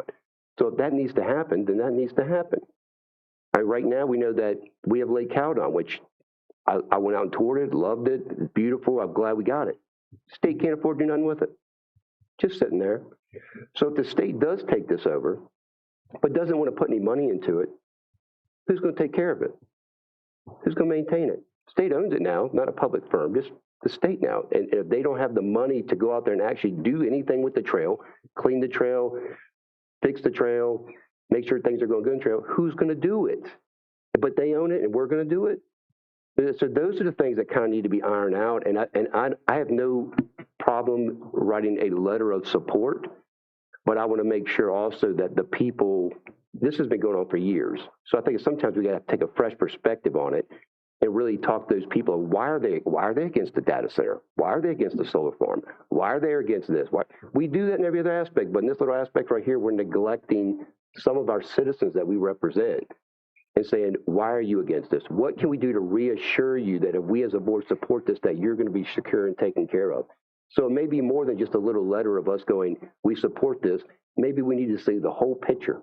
Maybe this is something Mr. Stewart and his assistant can help with as far as going, what is it that's going to make those landowners comfortable with this trail going in and I don't even know if the state will bother buying it because we're $40 million in debt or something like it in the hole on the budget already. So, I mean, that's why he's saying that they have no need or want to buy this trail. And I understand we're just writing a letter of support, but when I write a letter of support, that's going to my representatives in Virginia saying that we are fully behind this as presented is how I look at it. Like how it is, we're for it. And some people don't feel like that's a good idea. So I think that we need to look at this, and I love the Heritage Trail. I've walked it. I spent plenty of time with my family on it. I would love to see something to where all those people right there, we can do something to make them feel comfortable, make them feel like their land's not going to be taken away. I think at the boat launch that we have down there, they were talking about one time taking a piece of property and putting a parking lot on it just so people could park their boats down by back porch. What's the name of that? Wilmot. So then all of a sudden they get that. Then the government is looking at taking someone's land to put in a parking lot. So I understand the concerns on that. And this is something we have to look at the whole picture and not just do I love the trail, but who is this affecting? Why don't they like it? And what can we do to win them over and their support to make sure that everyone is going to be protected in the whole ordeal? I'm not against the trail, but I think before we put out a letter, I want to know, Mr. Stroud brought some good points. There's some details that we have to outline and go, this is why we support it. And not just because we support, the trail's a great idea. I don't know of 100 miles of here where someone has 16 miles of horseback riding trails where they can take their horse out. Right now, if you keep your horse at LaGrange, you get to go ride around in a circle inside the building, and then you go back home. That stinks. People are complaining about a dog park. The horses are a lot more expensive than your dog, and I think you'd like to take it for a ride somewhere sometime. So I think that the people that run the trail right now would show good support to take that no horses off and toss it. And I've heard the complaints, well, it's because they don't want runners. It's not called the Virginia Heritage Running Trail. Okay, so it's not just for runners. It's for everybody. And so I think that we need to be more inclusive in that and make sure that we're meeting everybody's needs. And I'm all for the Heritage Trail, just making that point known. But I think that we also, it's our job to make sure those people that are tied to it, what can we do to reassure them that their rights are not going to be infringed upon? So Mr. Davis, I can appreciate all of that. Go back and watch the YouTube from the last meeting. That question about equestrian use was specifically addressed, and the fix for that, as presented 2 weeks ago, which is one of the reasons I'm very supportive of this letter of support, was that the intent of a state park is to allow equestrian use in addition to walking, running. I just, it seems to. The state does. It's not coming back on us. But they're not doing it now. And I think it would be a good faith support for them to do that. But that's not the only issue I brought up with horses. I'm talking about land. My point is, it's a private landowner. They could turn around right now and just shut down activity altogether, right? I think it's a super tourist activity in the county, right? Look at the thousands of people that come for the Sheets to Sheets and the other events that go on there. I want to make sure we continue to support those. And this is a vehicle in which we can ensure that that support continues, because my concern is having a private landowner that owns those 16 miles can turn around tomorrow and do whatever private landowners want to do with that, as long as it's within their zoning that they have today. I think they've shown good. At that presentation too, they showed, I thought, one of our concerns is the church on Owens, and they've worked out an agreement with the property there on how to reroute around the backside of the church there. So anyway, enough said. We can. That's where I get on the trail, Mr. Metz. Yep. And I'm going to reinstate, not against it. But I think what Mr. Stroud is asking is, what are we supporting? And he wants to make sure that before I go out and say, I'm going to support this, and then you're gone off the board, I'm not on the board, and 5-10 years from now, they start taking people's land in order to make things more accessible, whatever else they want to do, then you're going to have a bunch of people that are mad about a trail, whether you like it or not. So I think that we need to, in order to make those people comfortable, we need to look at this thing holistically and say, what are the safeguards we're putting in place to listen to those constituents as well as the ones who want it? What can we do to listen to them and make them happy as well? That's all my thing is. Totally work. I would ask this be on a future agenda, because also too, I would like Mr. Stewart to find out the legal question if we can even have any negotiations for the landowners that are next to it, because this was done a long time ago. You know what I mean? The eminent domain issue and all that. That would be my question, some more legal review. Well, if we ever get to a motion and get it passed, it will only be voted on at the next meeting anyway, at the earliest. And I also want to make sure we have all parties here to be able to defend their side also, because I'm reading the room, and whether I said Mr. Metz and I were probably only on one side. So let's have that discussion and further let those folks come to speak. But I also want to understand we have been using this in our promotional videos. We've been showing it for tourism for years, and I know Amy has made videos with it. And then one of our King George tourism, we had people walking on the trail, and we keep promoting it. I want to make sure we keep promoting it and show that we do support the trail, and not, that trail waste studies was done a long time ago. As I said, it was done because we thought we might purchase it. It didn't. So I'm not going to look at that document and take it 100% because that was done a long time ago, and it's kind of that the information is not valid in my opinion anymore, because we didn't do anything. We didn't buy it. So that wouldn't, it's just my opinion, being on the board previously. One more thing, Mr. Chair. Ms. Bender, Mr. Metz, I am also for the trail. So I don't want that to be said, but I'm also for, and you're big about this, Mrs. Bender, and I listened to you on this with solar farms and things like that. I want to make sure that all I want to make sure is that those people who have property that adjacent, who aren't happy about this in King George, I want to make sure that they're heard. And I want to make sure that their concerns are being addressed before we do it. Because I'm in support of the trail, but I'm also in support of the people of King George County. And what can we do to make them comfortable with this? That's all I'm looking to do. And if that makes us time to put something more in writing so that they can be more, okay, this is more friendly to me, whatever we got to do. No, but I just like to see that. I understand that. I'm just looking at it from my perspective. I understand it. I voted for it before. I still support it. I just thought a letter of support didn't know it was going to be this complicated. I understand what you're saying. It's just, that's why I asked the question, and for Mr. Stewart to come back is, even in a negotiating posture, what can we even do because of the way this land ended up in private hands? All right. So I know you're worried. I think you've got 5 people up. I think you've got 5 people up here that like the idea of the trail. But I think there's definitely some questions that need to be ironed out. There's some concerns. You're right. Future agenda. We can't vote on it tonight anyway, but we can vote to put it on the agenda for reconsideration. Is that correct? Yes. All right. Do you have a motion, sir? Require that motion, having voted on the prevailing side by which that Right. letter of support was passed, I move to reconsider that vote. So everybody's clarifying what they said. And, you know, the people that use the trail, that come through my property, use the trail, I haven't ran into anybody that has been bad. They've all been very respectful and they've all been good people. So I just want to make sure that that's clear. And I haven't done anything to inhibit them or anything because, like I said, they've all been good people. If anything, they'll keep an eye on things. So I haven't had anybody misuse the trail for that purpose, other than the people that are using it to access my property to hunt, or maybe to look for war relics. But that's the concern that some of my constituents have. Also, that right now, they have property on both sides. They can access their land. But I've been told by part of the crew there that I can't access my land only in certain places and what I can access through there. So the rules, well, I mean, so I have the ability to hire attorneys. I have the ability. So I know I can cross that trail anywhere I want to, any way I want to.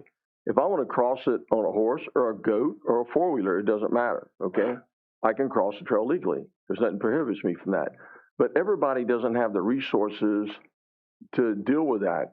And dealing with, right now, under the current ownership and the way that the property has transpired so far is one thing.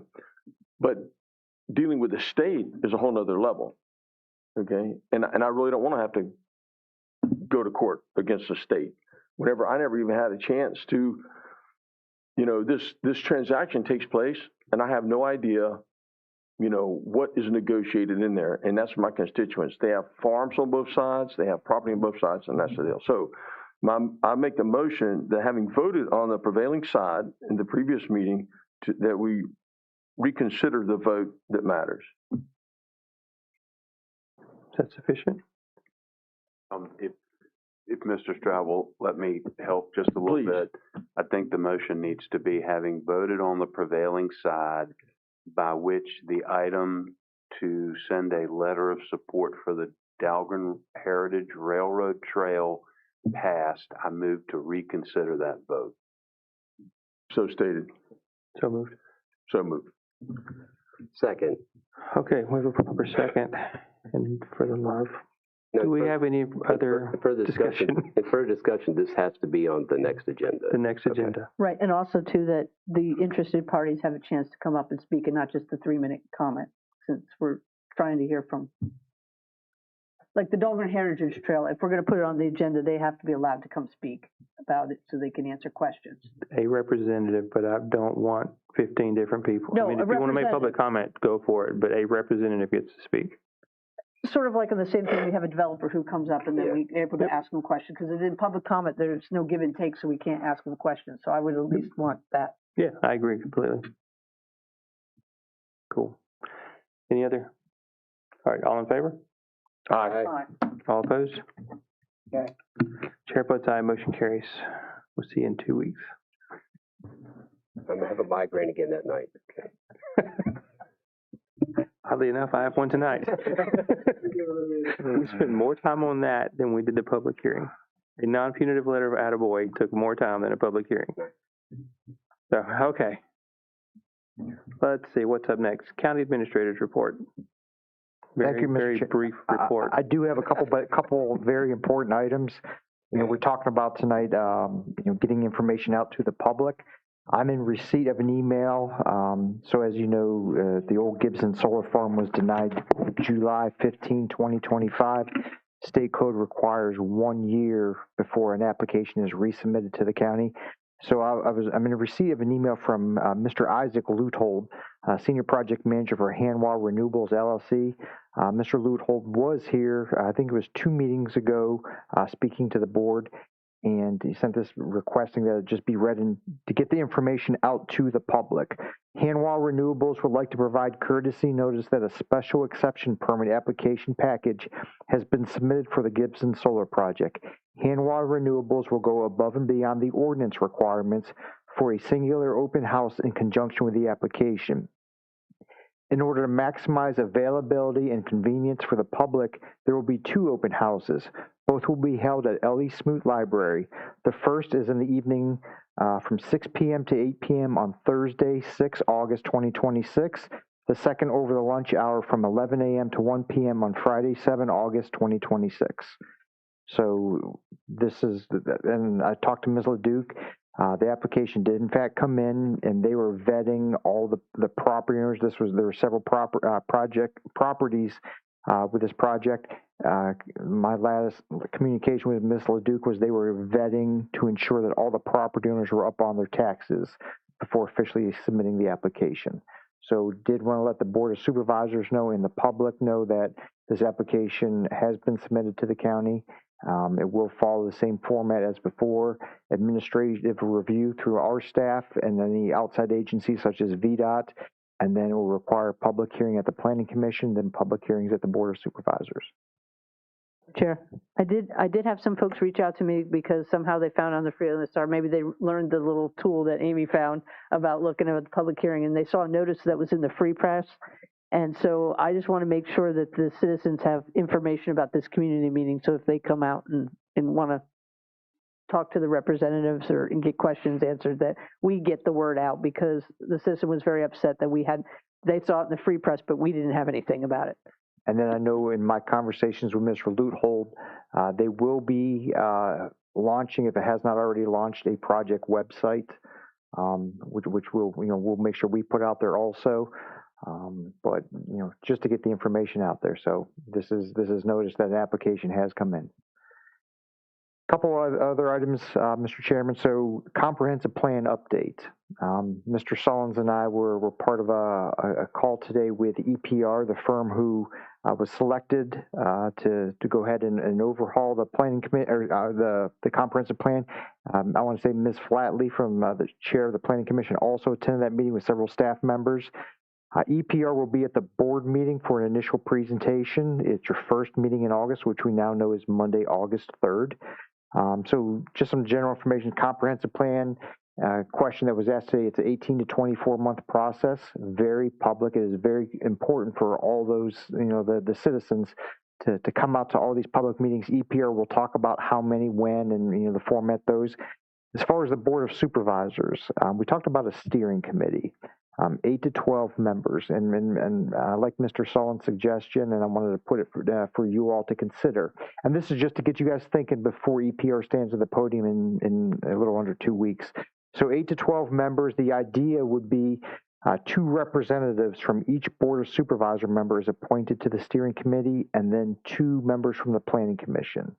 Much like we did with the ZOTAC, we found somebody in real estate, a builder, certain aspects, certain facets of the community, and I think that's important with the steering committee also for a comprehensive plan. You don't want to have, I'm just saying, 12 bankers on that. You're not going to get a good representation of how this plan needs to move forward. So my ask for the Board of Supervisors is to begin thinking about 2 members from your district to represent you on the steering committee.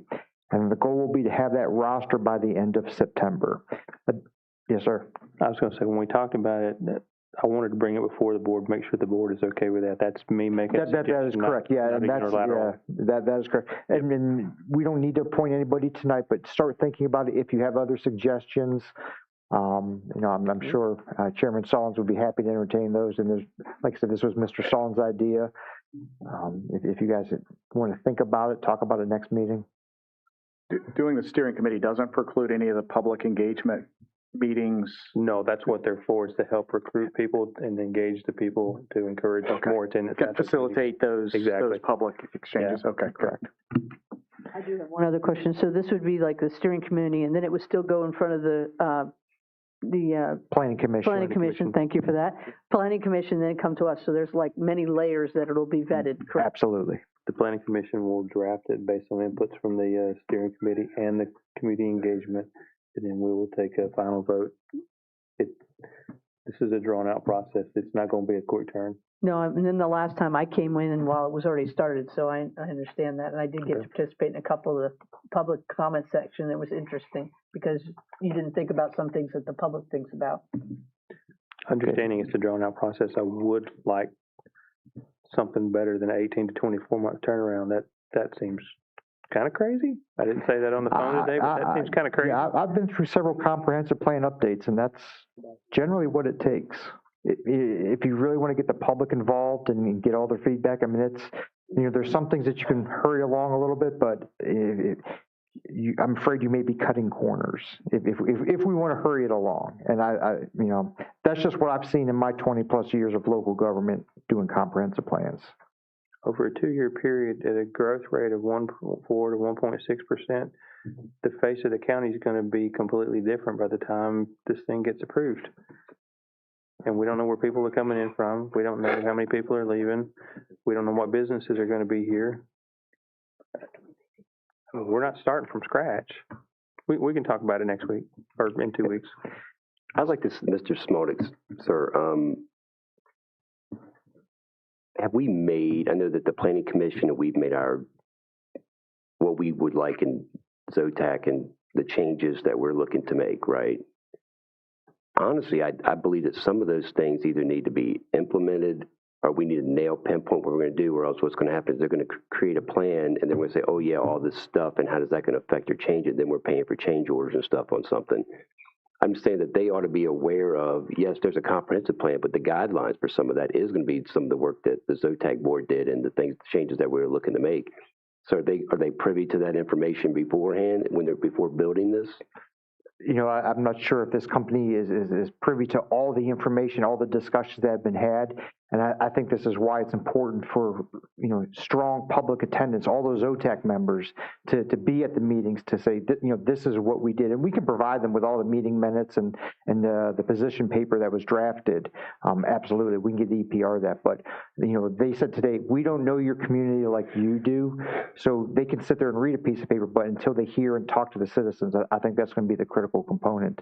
And I think some of the, even maybe look at implementing some of those things before you do it, because then at least they're already in place. But I think the board voted to hold off on ZOTAC until the comp plan. Yeah, in hindsight, looking back at that, I think it might be a mistake. And the reason why, and this may not be what everyone shares, it's just because of what I'm saying. They're going to come out with something, and then we start changing things. It's going to affect the comp plan. And so now you're looking at paying for changes as well. The things that we want to implement with ZOTAC it's more of a guideline for them while they're creating it, going, these are the things that are in place, or these are things that are going to be in place. Well, remember, the comp plan is just a guide. The zoning ordinance, the laws, that's what governs. The Board of Supervisors can consider what was in a comprehensive plan, but it is just merely a guide. Right, but the community looks at it as this is against the comp plan. This is this, so when they look at things, they start going, this isn't in line with the comp plan. When you talk about the solar farm shop, this isn't in line with the comp plan, this, blah, blah. So they don't take it that way. They take it like this is the Bible. Yeah, this goes back to what I was saying earlier today, where we've heard the complaint many times over that 91% of the county, give or take, is zoned agricultural. Therefore, we can't do any kind of development in it. But if you go back to the original plan, the reason it was done that way was to keep the taxes low, the property taxes low for those landowners at the time, with the intent that things could be brought into the county, then they could apply for new zoning. It hasn't been used. I think the board has used it for planning purposes, but I think individual members who don't want Project X, whatever that might be, has used it as a sledgehammer to smack people over the head with.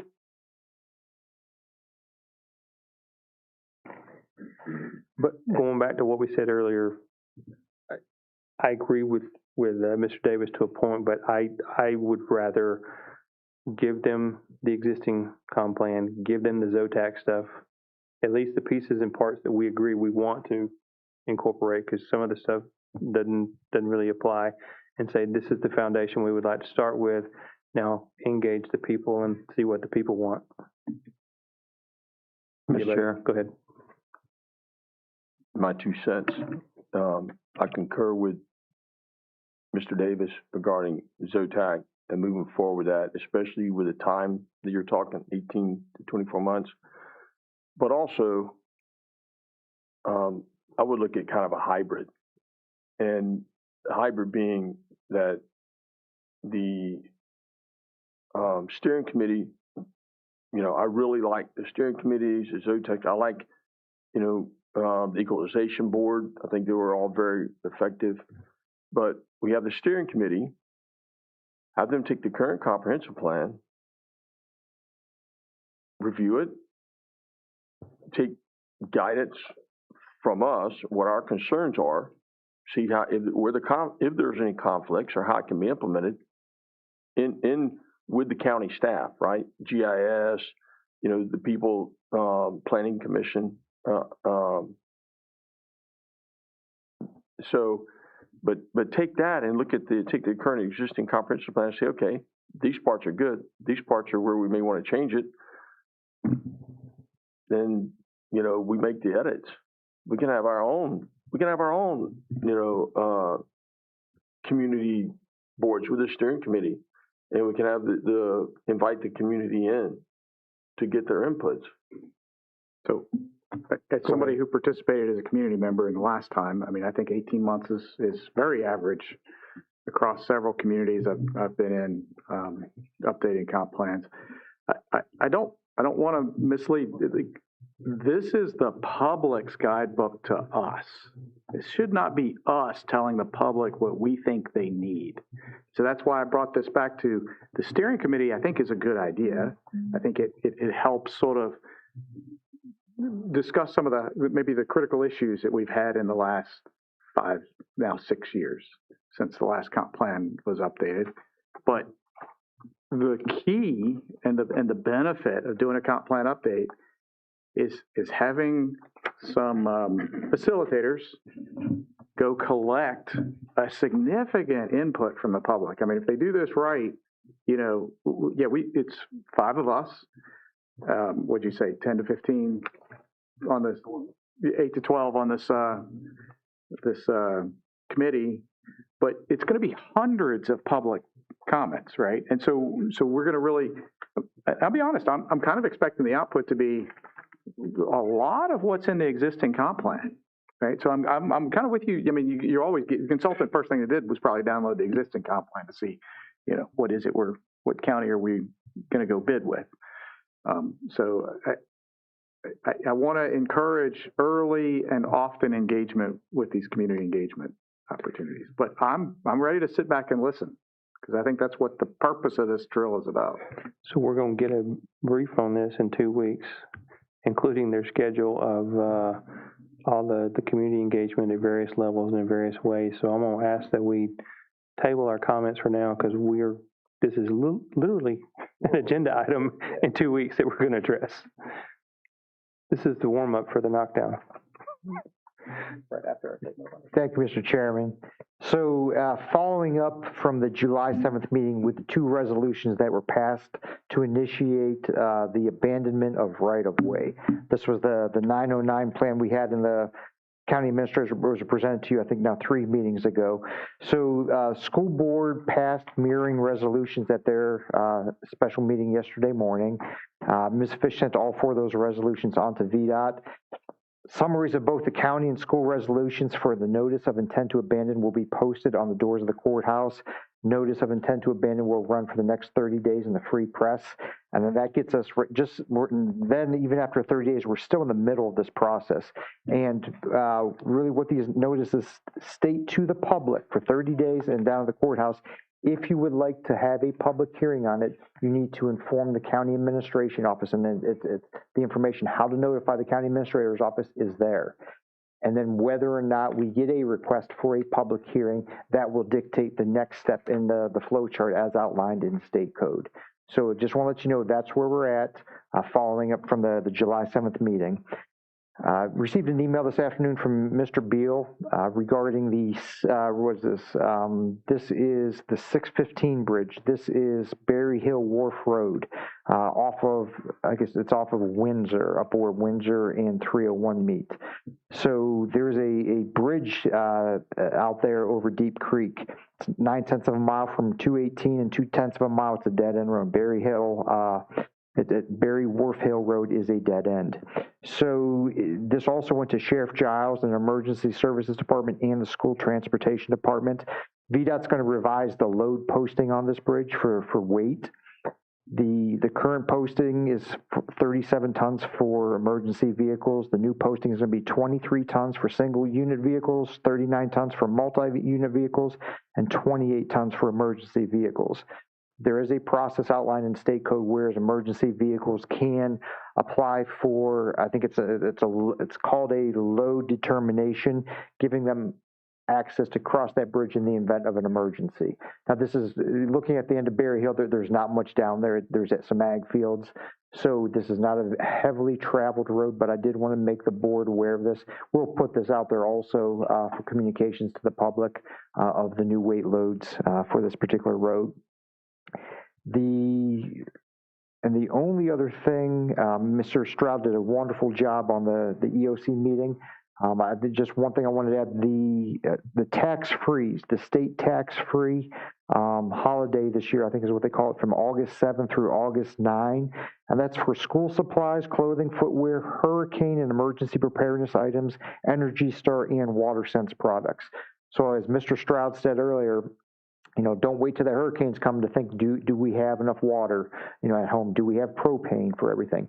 Start preparing now. And I know I got an email during our meeting from Chief Moody where they have those flyers. We're going to be blasting out during Emergency Preparedness Month, and even before that, with flyers, checklists for citizens to make sure that they are prepared.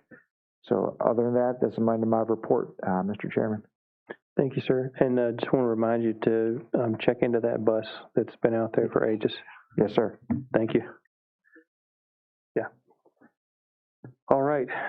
We will open up the floor to secondary public comment at this time to address meeting items only. Comments will be limited to 3 minutes per person. In order to afford everyone an opportunity to speak, please provide your full name and district when submitting your public comment so that it can be properly recorded and included in the public record. Is there anyone in the audience who would like to make public comment at this time?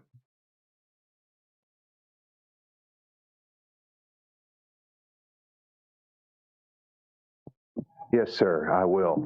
Please. And I'm just going to ask IT to flub on hitting that button. I got about 30 minutes to filibuster to keep you guys here a little longer.